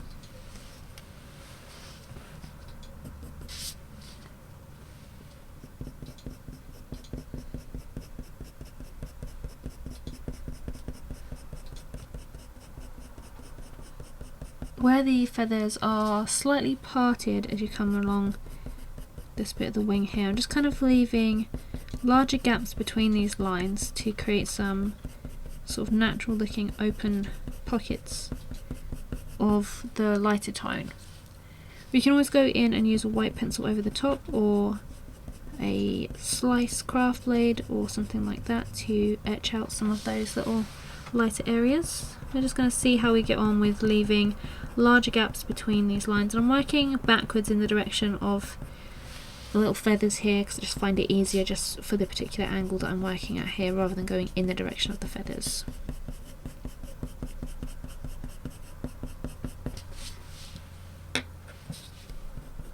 So just kind of added a base all over of that warm grey 6, and then going in with the burnt umber and kind of darkening, increasing the pressure on this pencil so we get a nice warm tone to that, and it kind of gives you this really nice texture as well.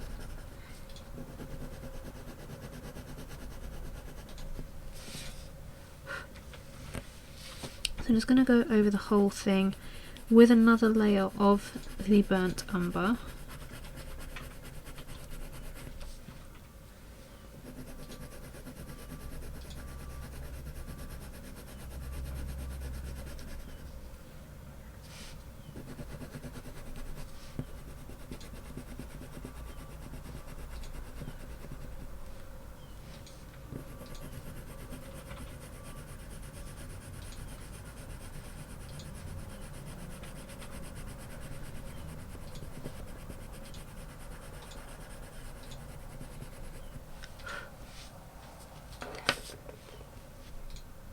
And then using I'm going to switch to using a little bit of the dark sepia along with the warm grey. I'm just going to give them both a nice sharpen, so we've got some nice sharp points so we can get some fine details in there.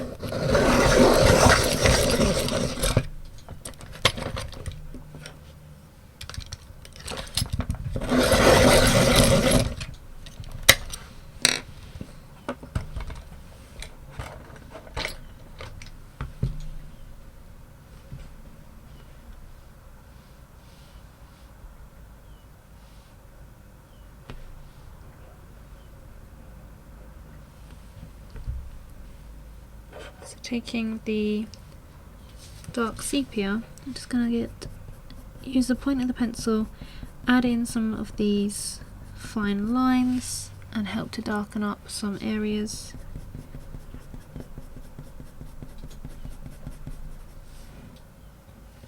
And then, as I said, I'm kind of going to leave larger gaps between the lines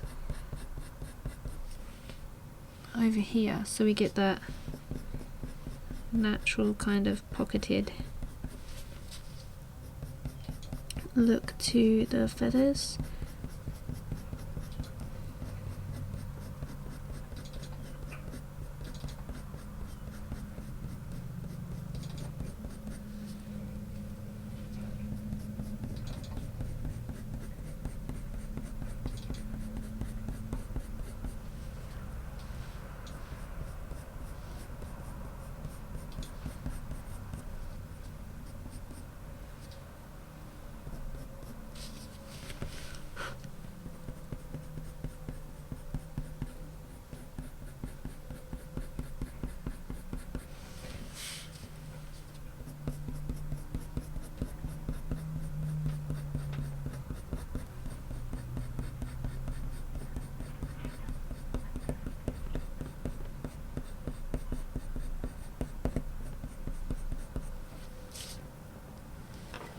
So I'm going to use a little bit of the white pencil to just add in a few of these little details here.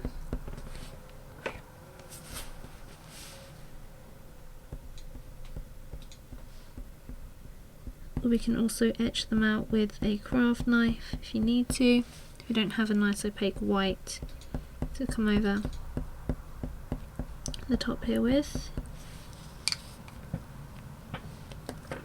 I'm going to tone those down by adding in a layer over the top of the burnt umber, so not quite so white.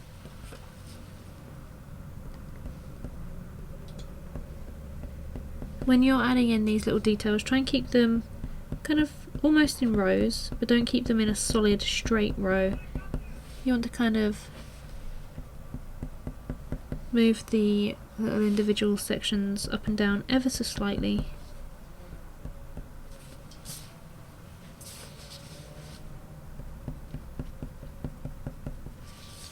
There we go.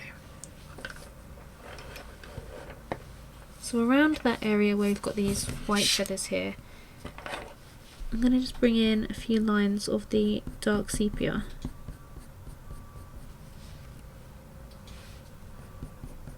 And I'm also going to use the nougat pencil to just shade very lightly around the edges, just to help add a little bit of shadow.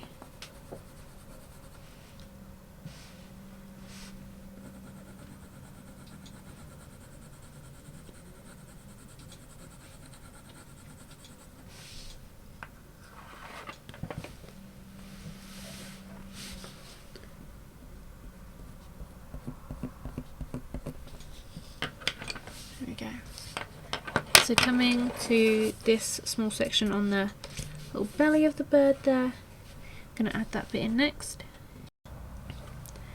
On this bit we're going to take our ivory pencil and shade it down once again like we've done on here, so we're just going to follow exactly the same layering process that we did on this little bit for this bit here.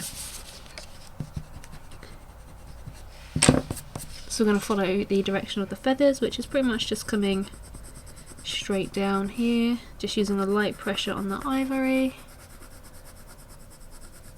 We'll add in all of the darker areas which are overlapping all of this lighter feathers afterwards.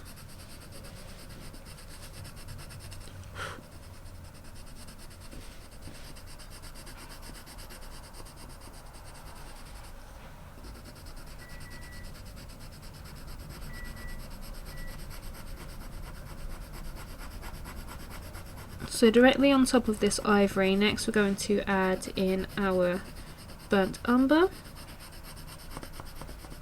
Again, just a light layer over the top with the burnt umber.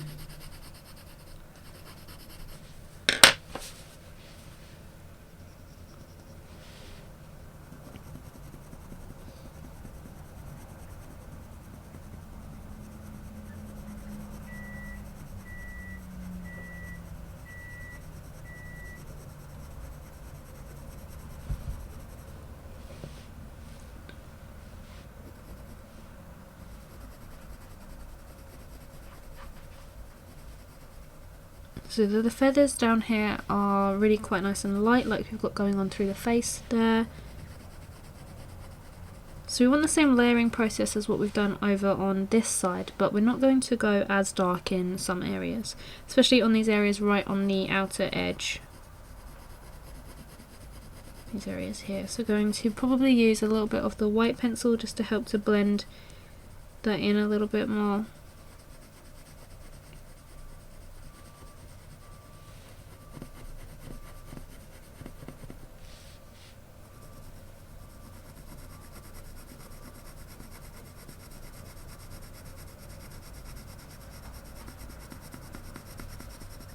We use a little bit of the light flesh there as well to help to add that pinky tone like we've got going on at the top.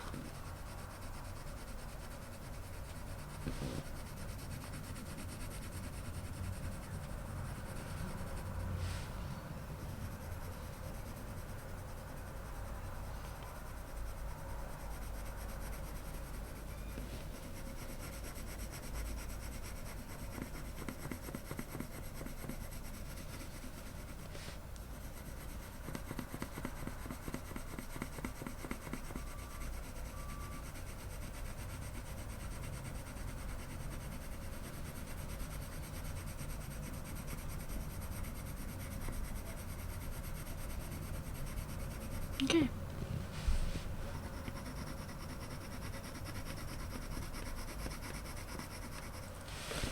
So just going over with slightly harder pressure in these slightly darker areas off to the left.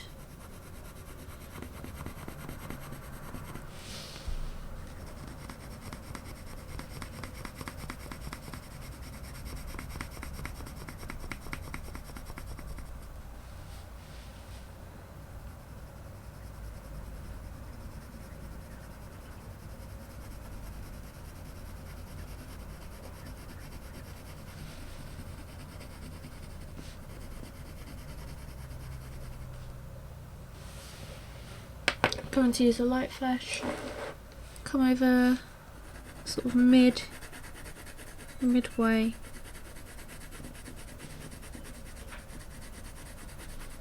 and bringing it over to the right hand side, help to blend all of that together and give a nice warm tone. Then we're going to go in with our warm grey 6, our dark sepia and the burnt umber as well.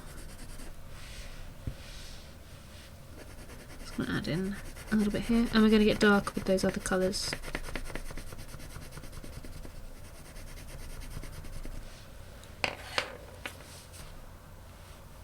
So using the warm grey 6, I'm going to start off towards the right hand side, the left hand side, sorry.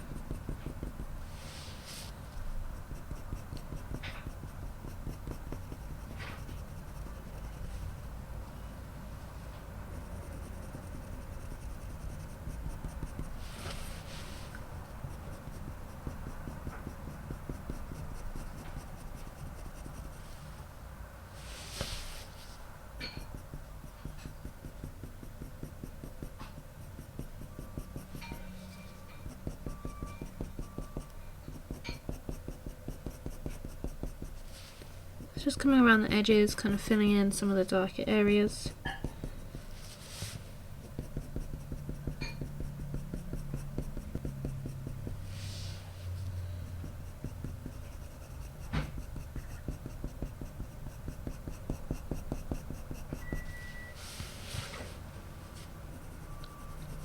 Just shading down some of the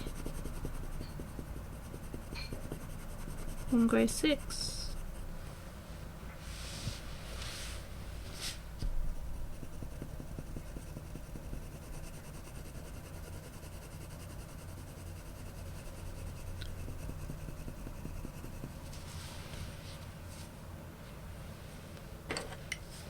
Going over as well with some of the burnt umber to really hype up those brown tones.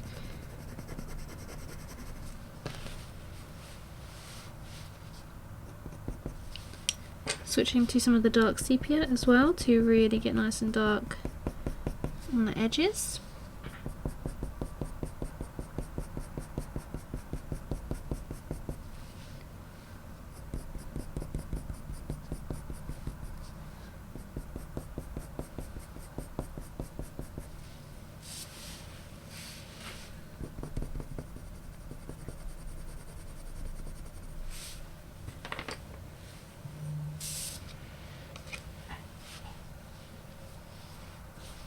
So where we do have the slightly lighter areas, I'm just going to go in more with the burnt umber and just get as dark as possible and add in as much detail as possible.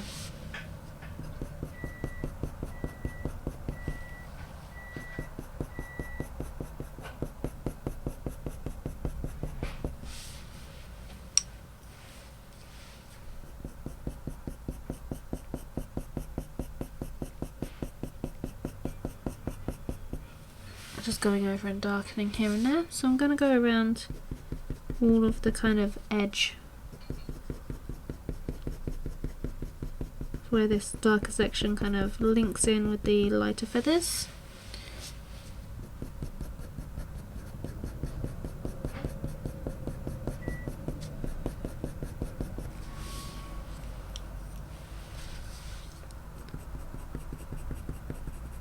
Going in with a little bit of the warm grey 6.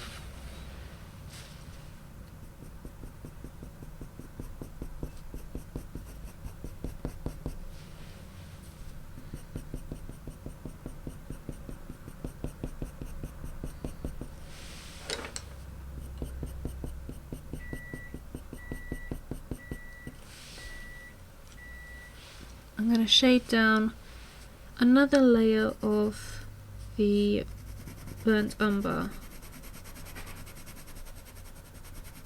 I'm just increasing the pressure on the pencil here as well.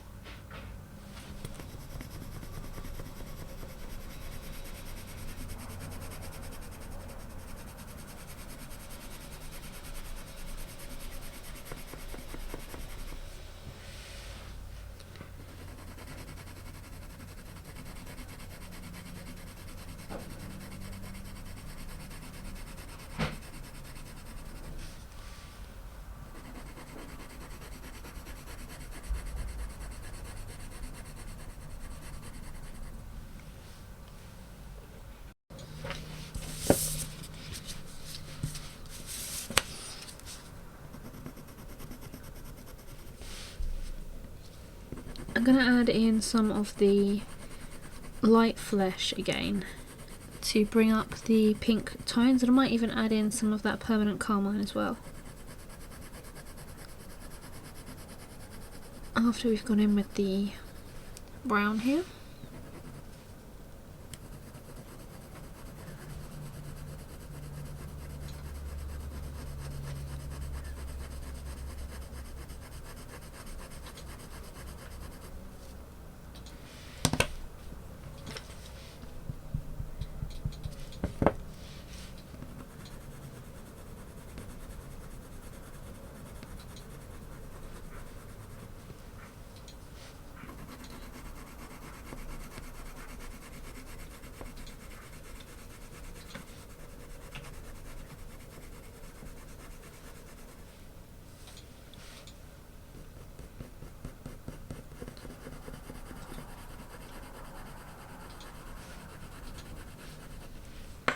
Okay, so going in with the light flesh.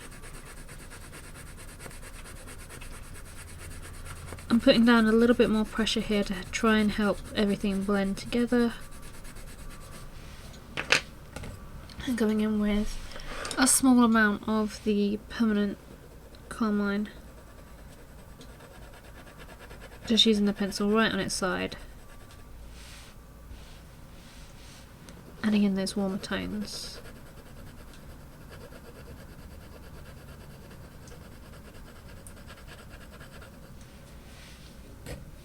And then going back in with some of the warm grey 6.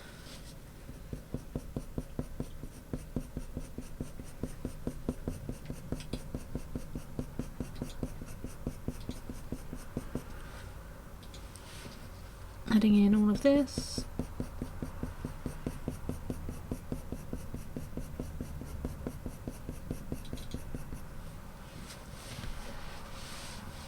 So just really starting to darken in certain areas, just adding in some lines. So like we did on this side, I'm just going to come in and add a little bit of pressure here and there onto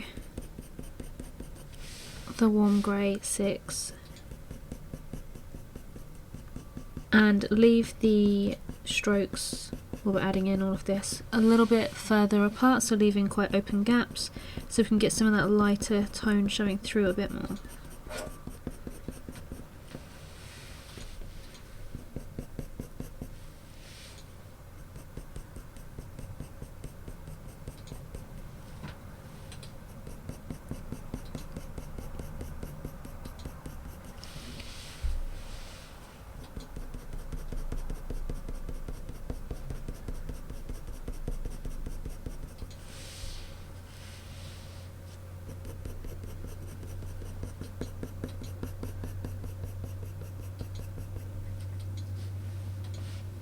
So just making sure that I come in and add in all of the texture all over.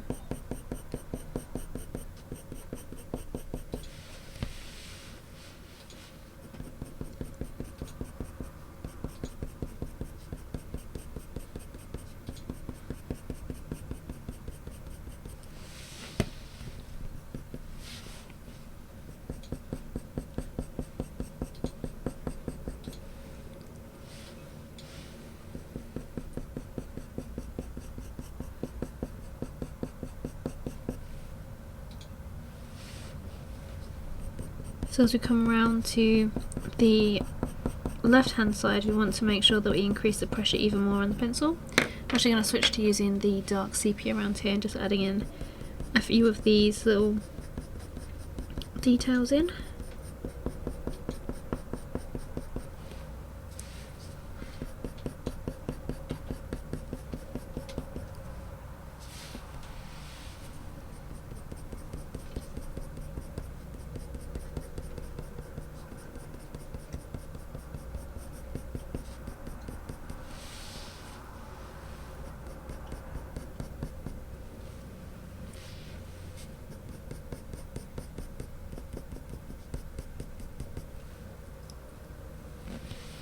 Okay, so using the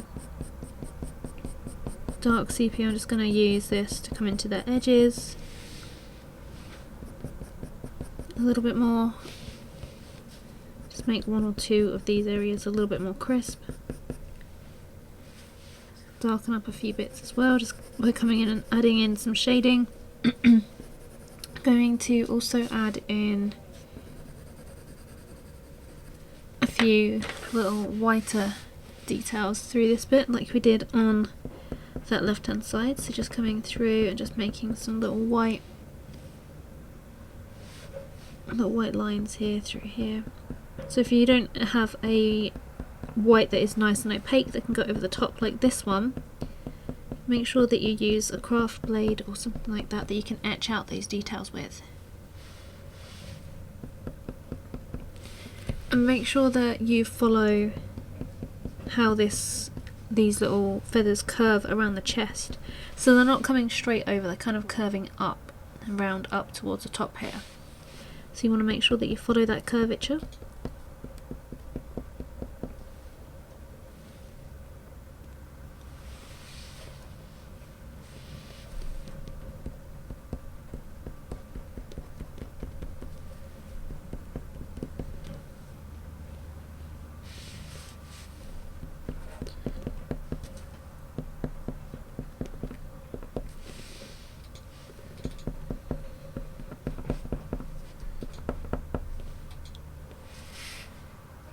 There we go.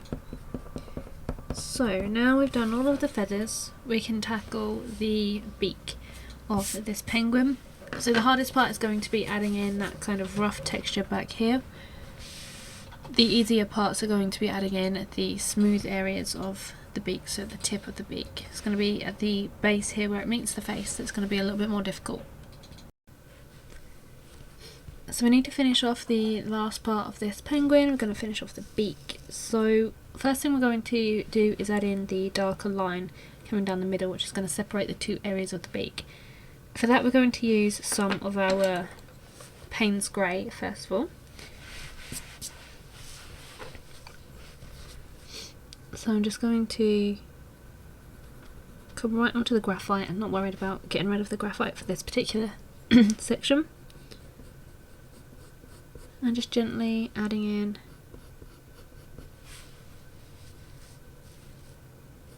the line down the centre, coming all the way to this back part down here.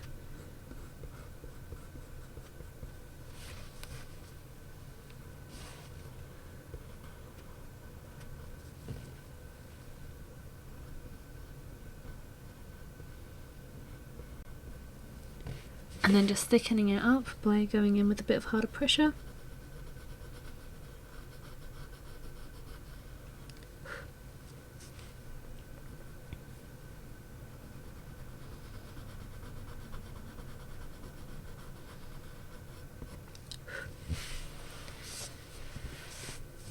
Just getting a nice thick line going on down there.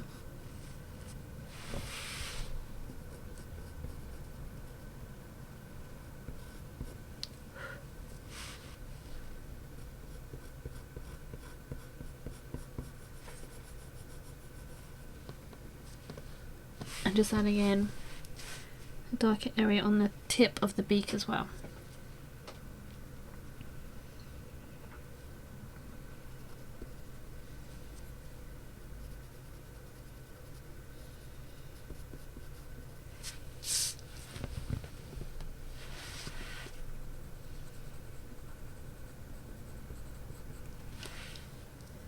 Okay. I'm going to work on the lower half of the beak first because this is a slightly easier section. I'm going to just gently get rid of the graphite on the bottom there.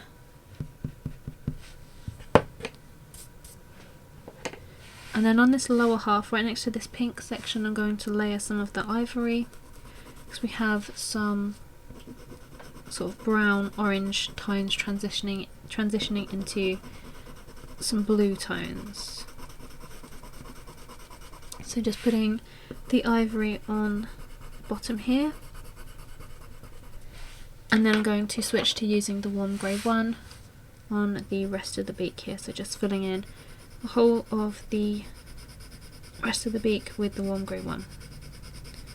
I'm going to make sure that I bring the warm grey one down into the ivory as well so we can blend those base layers together.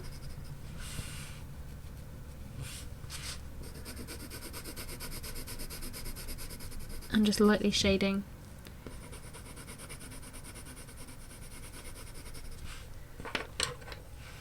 Using the ivory to just slightly come into the warm grey one as well, so we get that nice overlap going on.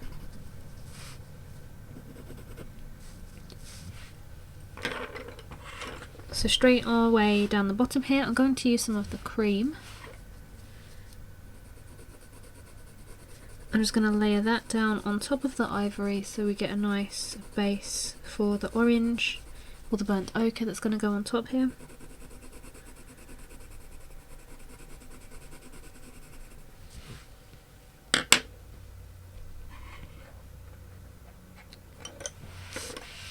And then taking, the terracotta, we're going to just add in some darker details around on this slightly warmer section of the beak here.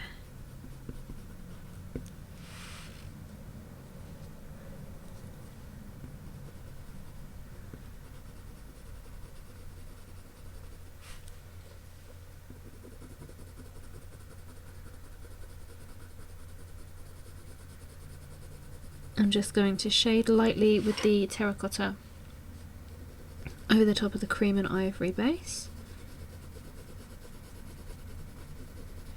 and blend it into the area of the warm grey one slightly as well.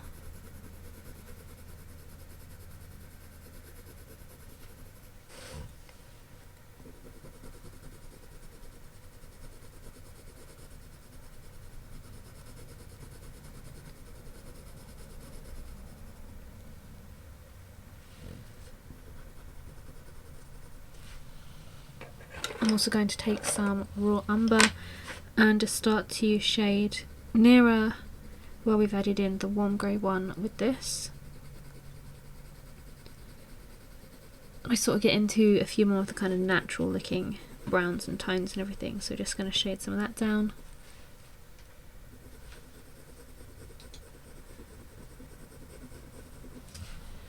And then switching to using some nougat where it gets a little bit darker as well. Again in that same kind of area, just as we transition into the warm grey one.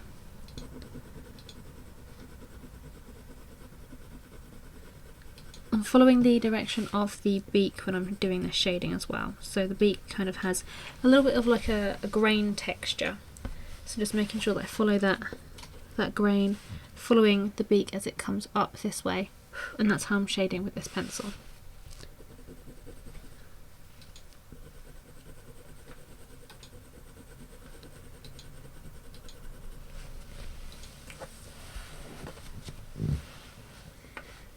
So here as well is where we're going to need a little bit of the permanent carmine.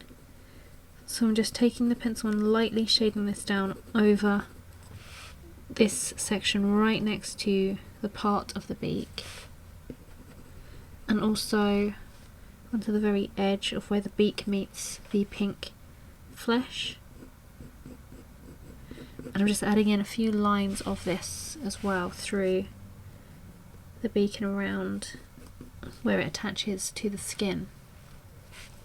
I'm going to help to darken that along by going in with some burnt umber as well.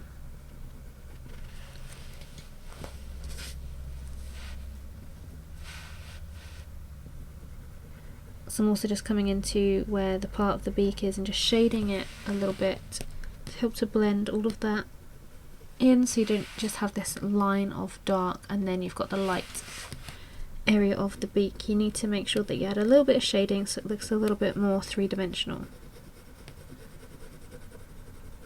So I'm just increasing the pressure right where the part is, where you've got the darkest area, and then lifting the pressure as we come into the lighter sections of the beak.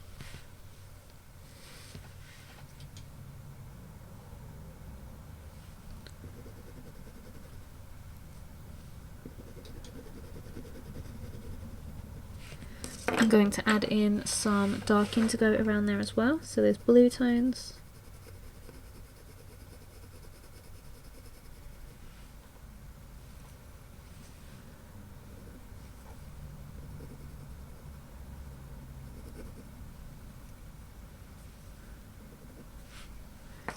Switching back to the nougat slightly and shading some of that.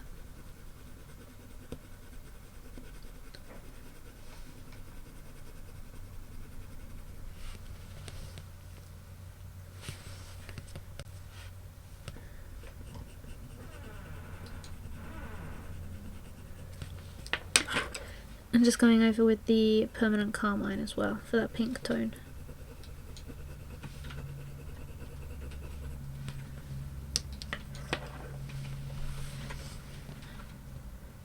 To help make this look a little bit more rough, you can use your dark grey, so Payne's grey, warm grey 6, and just add in a few lines like you did with the pink.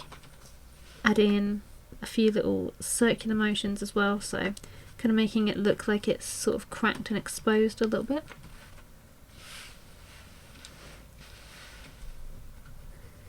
It's going to help to add in the shadow and deepen the groove through the middle of the beak there as well. I'm going to take the Payne's grey and start shading some of these darker areas of the beak down here. So again, following the kind of grain of the beak with the shading.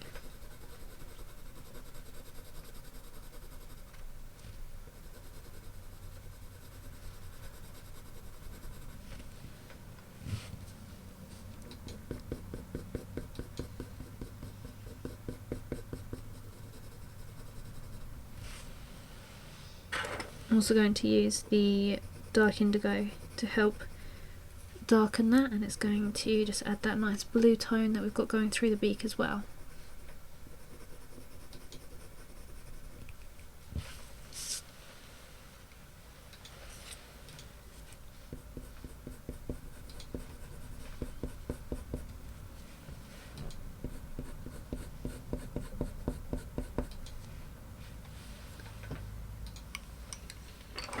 This central section here is just got this like little bit of light blue kind of orange vibe going on here, so I'm going to add in some terracotta right on top of the dark indigo and Payne's grey mix there,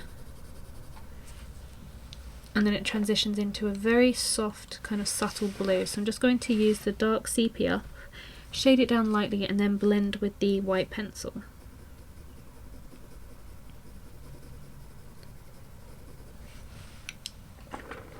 Take the white pencil, blending that all out, and you can see it kind of lightens the colour and kind of really blends them together as well.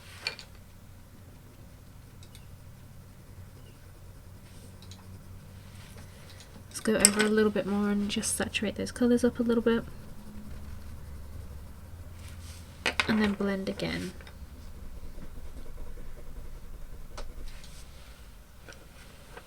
So the rest of the beak through the tip here is just nice and dark. So we can take the Payne's grey, shade that down, following the direction or the grain of the beak as well, as we did previously.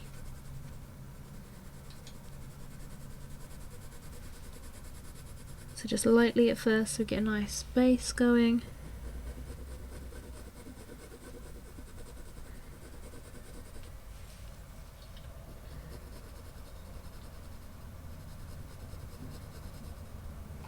And then just darkening it all up.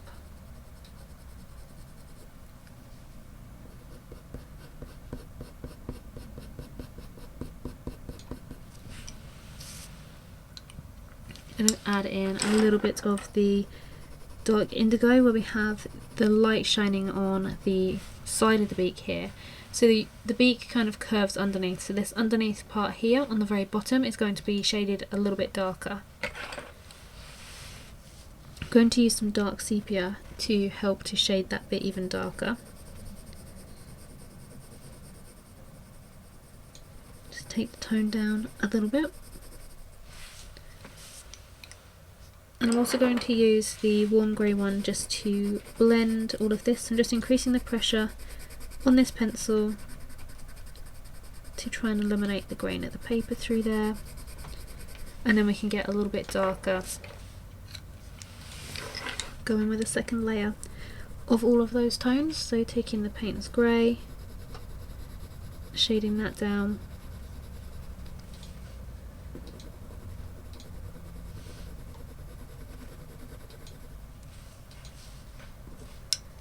using some dark sepia,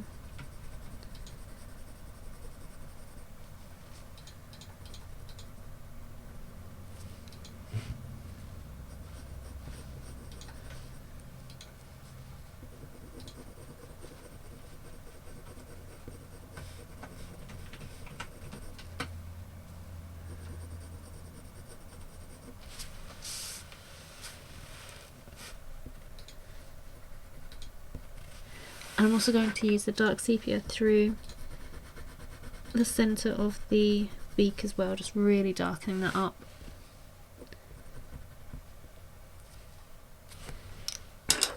Now we're going to use the white pencil as well to come around the very edges and just lighten the edges up ever so slightly so that they look a lot lighter in comparison to the dark middle section of the beak there. This is also going to help to just blend a few of these areas together. Okay.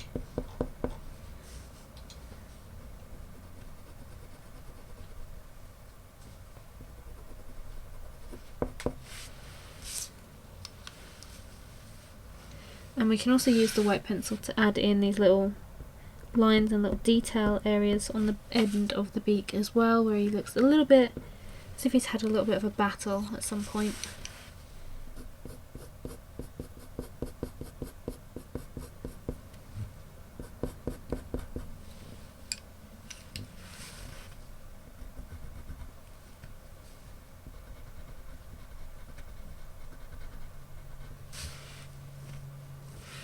It's going to increase the orange on the back of the beak here, and also the permanent carmine as well as it comes back.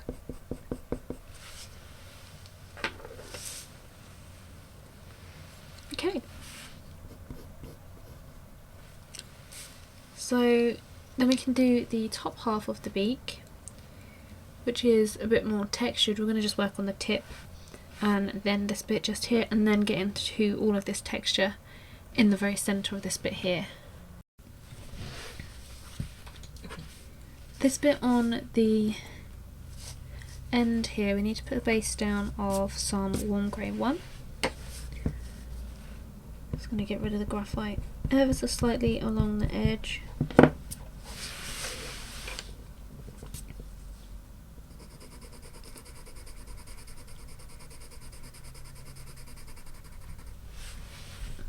So just a light layer of some warm grey 1 there.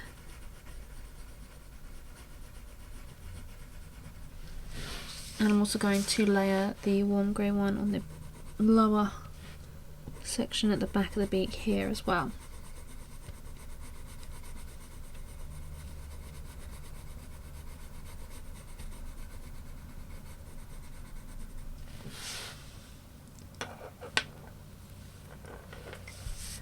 Then going to take the Payne's Grey and gently layer this down. I'm just going to use a side of the pencil here. So I'm just going to line the outer edge.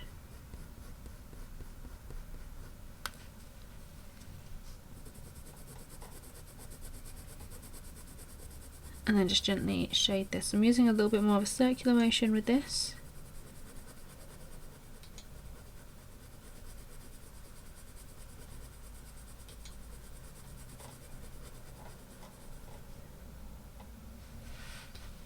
I'm going to mix that with a little bit of the dark indigo.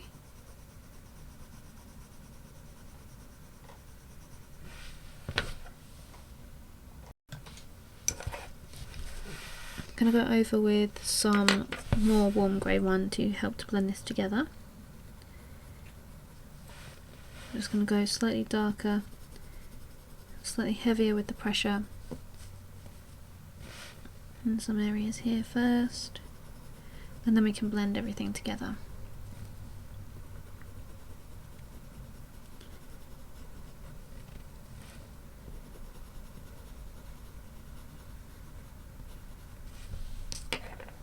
So using the warm grey 1, let's come in and increase the pressure on the pencil.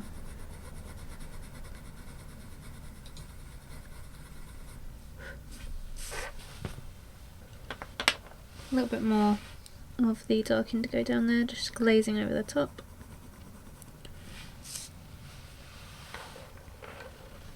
On this lower half down here, I'm going to actually add in some warm grey 2. Just increasing the pressure, applying quite a bit of pressure through there. And then we're going to add in some raw umber and some burnt umber, and then a little bit of the dark indigo as well on there. So I'm going to use the pencils mainly on the side. This is quite a small area. There's not too much detail going on, it's mainly just shading, so I'm just using the pencils on the side where I can, and then if necessary just using them normally, just making sure I use a really light pressure for all of this though. Then we're using the burnt umber to the brown tone that we've used for a lot of the feathers. coming in here and darkening this up here.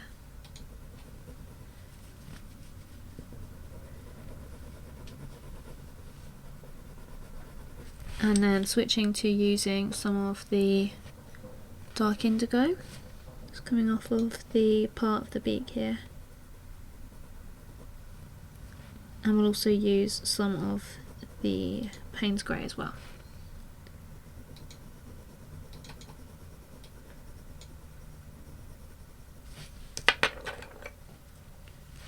So switching to the Payne's Grey just to help blend in this middle section of the beak.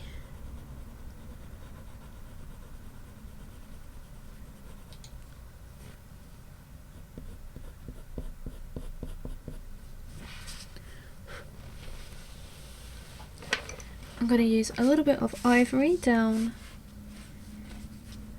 at the top of the beak here now, and add in this kind of little light warm toned area.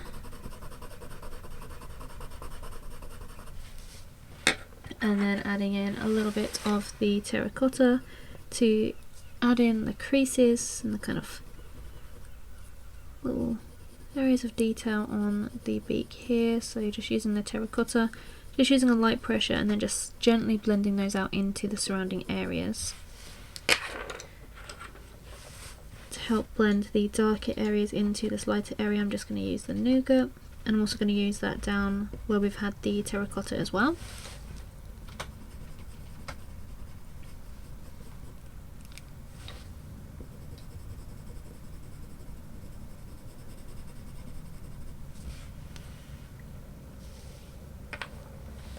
Going to add in a little tiny bit of dark sepia,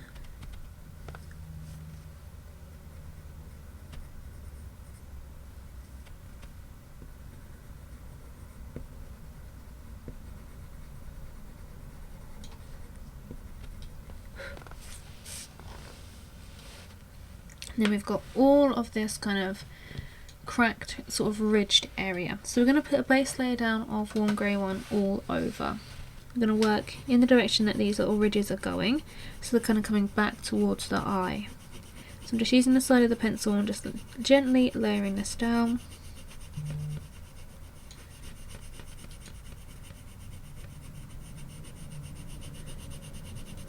Going all the way back. And then what we're going to do is take our Payne's Grey and we're going to fill in some of the darker crevices and cracks of this first, and then go back in and work on our mid-tones. So I'm just going to start towards the top of the beak and at the tip, or more towards the tip, and I've already added in some kind of graphite lines which indicate where some of these crevices and everything are. So I'm just going to kind of go over the graphite lines that I've added down.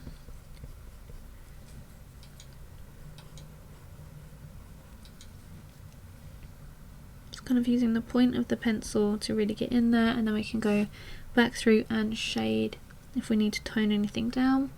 We're just filling out the kind of shapes that we can see of all of this.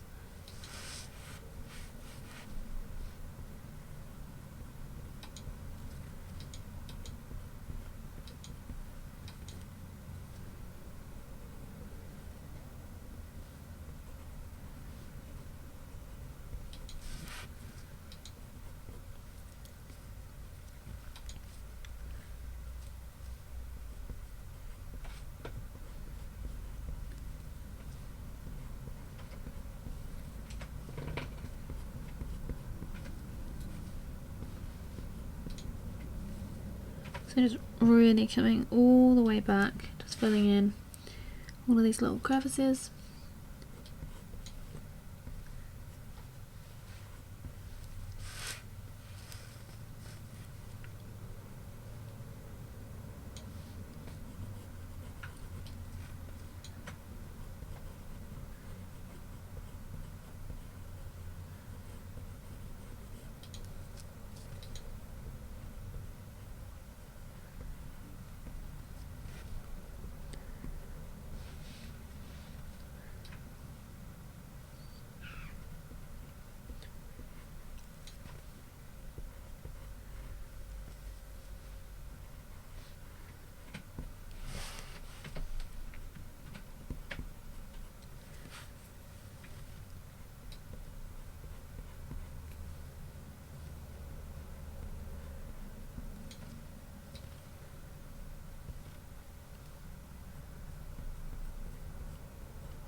That's kind of what we were after with all of that.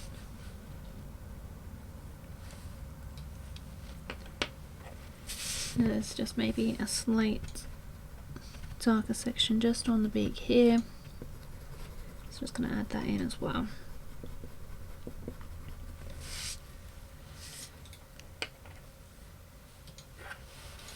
So on the very darkest ones, I'm just going to go in with the dark sepia and add in a slightly darker line and just increase the pressure through here. Just really darken them up. Not all of them, just some of them here.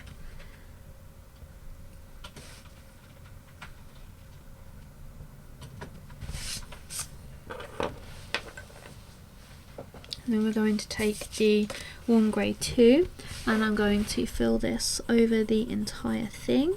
So it's going to help to immediately blend out all of these little lines that we've added. I'm just going to add another tone down here because this is quite kind of not too dark, but it's not extremely light. There's a lot of just mid-tone area going on with this bit here. So I'm just shading down the warm grey 2, making sure I blend it into the areas that we've already added as well, so this bit down here and the tip of the beak as well.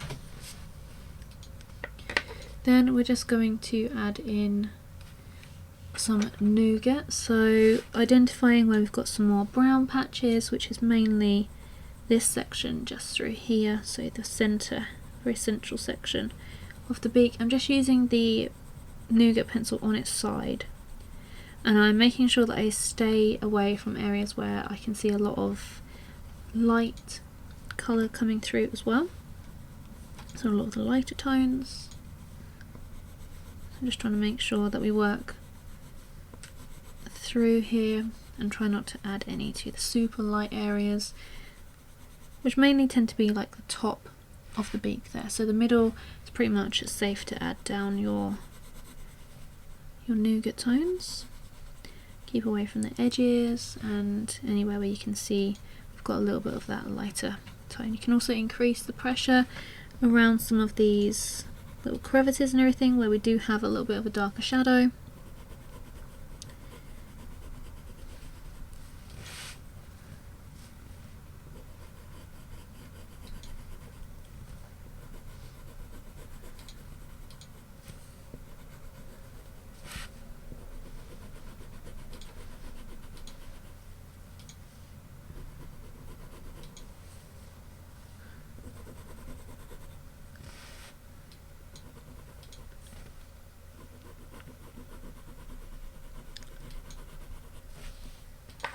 Going to add in a little bit of the permanent carmine through there as well.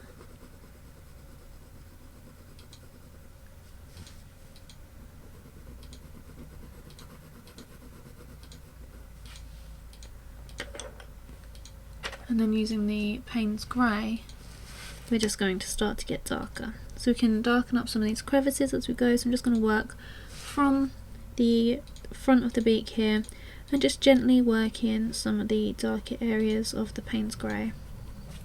And as we go down here, I'm also going to blend with the white a little bit to get that looking really, really nice and smooth. Get those nice highlighted areas in as well.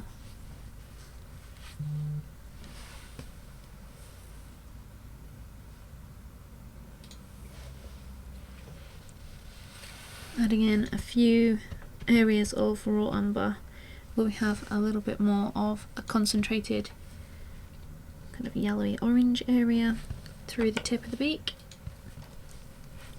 But as I said, mainly kind of using the Payne's Grey now to add in some of the shadows, some of these little areas here. I'm using a little bit of a circular motion mixed with shading, so I'm making small circles with the pencil as I'm going.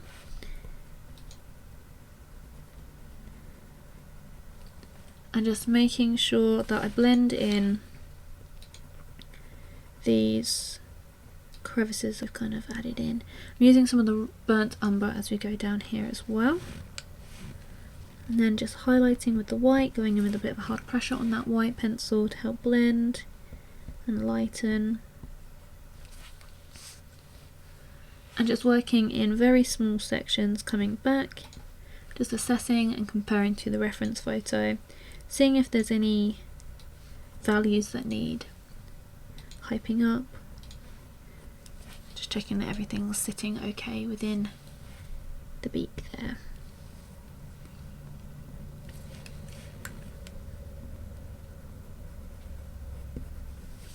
So that's all we're doing, just working ever so slowly, coming back.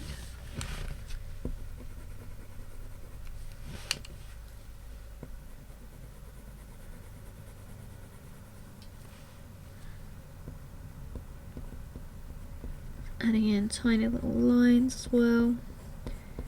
So the texture of this does resemble like really thick, coarse kind of nails. So sometimes you want to add in a few little lines as well, going in the direction of the beak, so coming back towards the face here.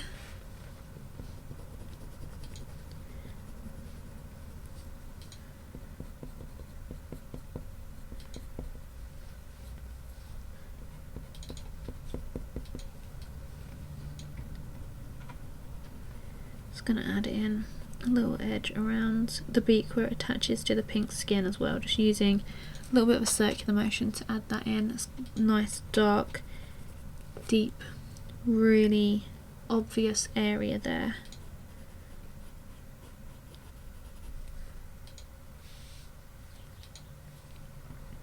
So you can see as we're adding in all of these darker values and these little lines and everything, it's really bringing some character to the beak and starting to really pick up that texture. So we're just going to alternate using the white and the dark pencils to create a nice balance of the values in there. So I'm also using the white pencil to come through and just add some highlights here and there. I'm going to switch to using a little bit of the dark sepia because I feel like I need a little bit more of a darker value in some of these areas. And make sure that your pencil's quite sharp as well, so if you find that your colour or your details aren't going down as you hoped they would, it's probably down to the fact that your pencil needs to be a little bit sharper. So just make sure you give your pencil a good sharpen and then go back in and add in any little details, any little dots, anything like that.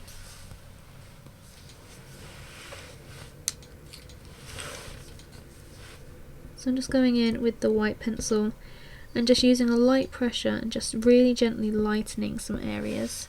I'm going to add down a little glaze of the raw umber to give them a little bit more of a yellow hue.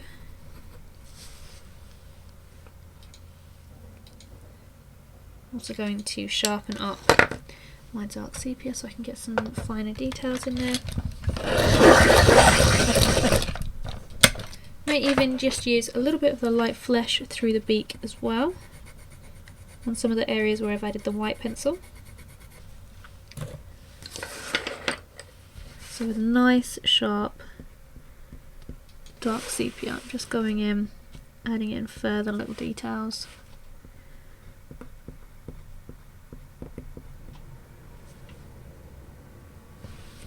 Really defining some of these.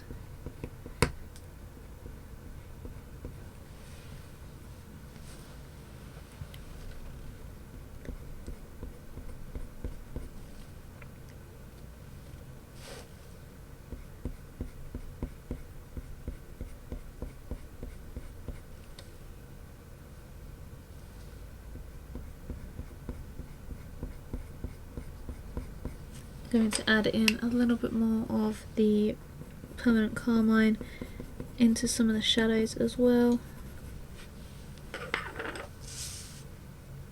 And I think we have pretty much got our beak all in. I'm just going to add in some more glazes of the raw umber at the side, again where the beak kind of comes down onto the face. Adding in a little bit more of the dark indigo as well. Mixing the dark indigo with the raw umber creates a nice green as well. So if you need a little bit more of a green tone, there's a little bit of a green tone through the top of the beak here, then just mix those two colours together and it'll give you a nice green.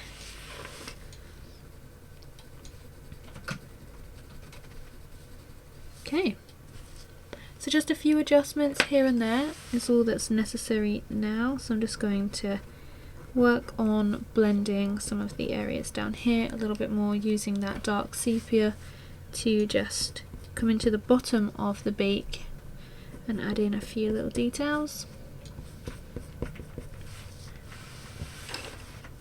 But that is pretty much all that we need to do. So a majority of this was the feather work, which was actually fairly simple. Just a lot of shading, a lot of blending, and a lot of light areas as well, where the paper texture actually works incredibly well for this particular penguin. And then we've got this texture of the beak up here as well. So we've got not too many different textures, but some that I think that we haven't really covered before, so hopefully you've learned something new with this. And all you want to do before you decide that you're completely finished is just make sure that you work over as always and add in any little details, so any highlights, and just continuing to work on this beak just to get it as realistic and three-dimensional as possible. I think I'm pretty much done there. Maybe just a little bit more raw umber, so just make any adjustments that you feel are necessary based on what you've drawn. You can go in and darken up some of the skin, some of the pink areas if you feel like you need to, so go in with some of the permanent carmine, that kind of thing. Use some glazing, so as I'm doing here, just using the permanent carmine or any other colour for that matter and just using it on its side to add that down. This is just a good way to add in some contrast and to hype the values up without going in with the point of your pencil and getting too much of that down. I'm just going into underneath the chin where we do have some slightly darker feathers, just darkening those up just by shading down. There we go. Okay, so the only thing left is to peel the tape off the bottom of the penguin, which is always a fun part, I think. So let's do that, and then you can see how nice and crisp the bottom of the portrait is. Obviously need to also go in and fix up any kind of residue that has been left, so I always recommend working on a piece of paper to protect your hand from touching the pencil and everything, but even using a piece of paper to protect, you can see I'm just going to turn the autofocus off so I can show you guys. Hopefully you can see that transfer onto the white of the paper there. Let's just come off of this bit. So if I've left this a little while, I might find that I need to go in and darken up these feathers, because that's where a lot of that transfer has come from. So you can just take an eraser, just work around using the eraser really lightly. Just make sure you get rid of any kind of residue transfer that's built up around the edges. Goes for all of the edges as well. And then we're ready to take the tape off.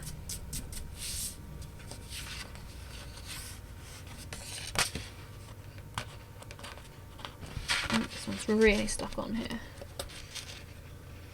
Okay. Just make sure we peel it from underneath as well, otherwise it's going to take all of the paper off.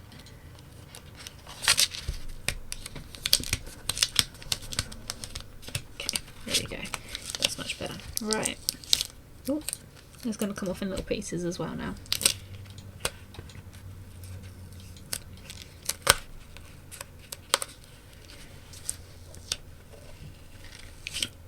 Yep, and come off in tiny little pieces rather than nice long strip. Here we go. So we've got that super straight edge of the penguin. I'll zoom out so you guys can see him completely. And there's our little Humboldt penguin. So I really hope that you have enjoyed this tutorial and that, as I said, you've learned something new from it and adopted a new technique for working with different textures, and I'll see you guys in the next one. Bye! Thanks so much for following along, guys. Again, make sure you post over on Instagram and check out my Patreon if you'd like to follow more real-time in-depth tutorials exactly like this one. I'll see you guys in the next video.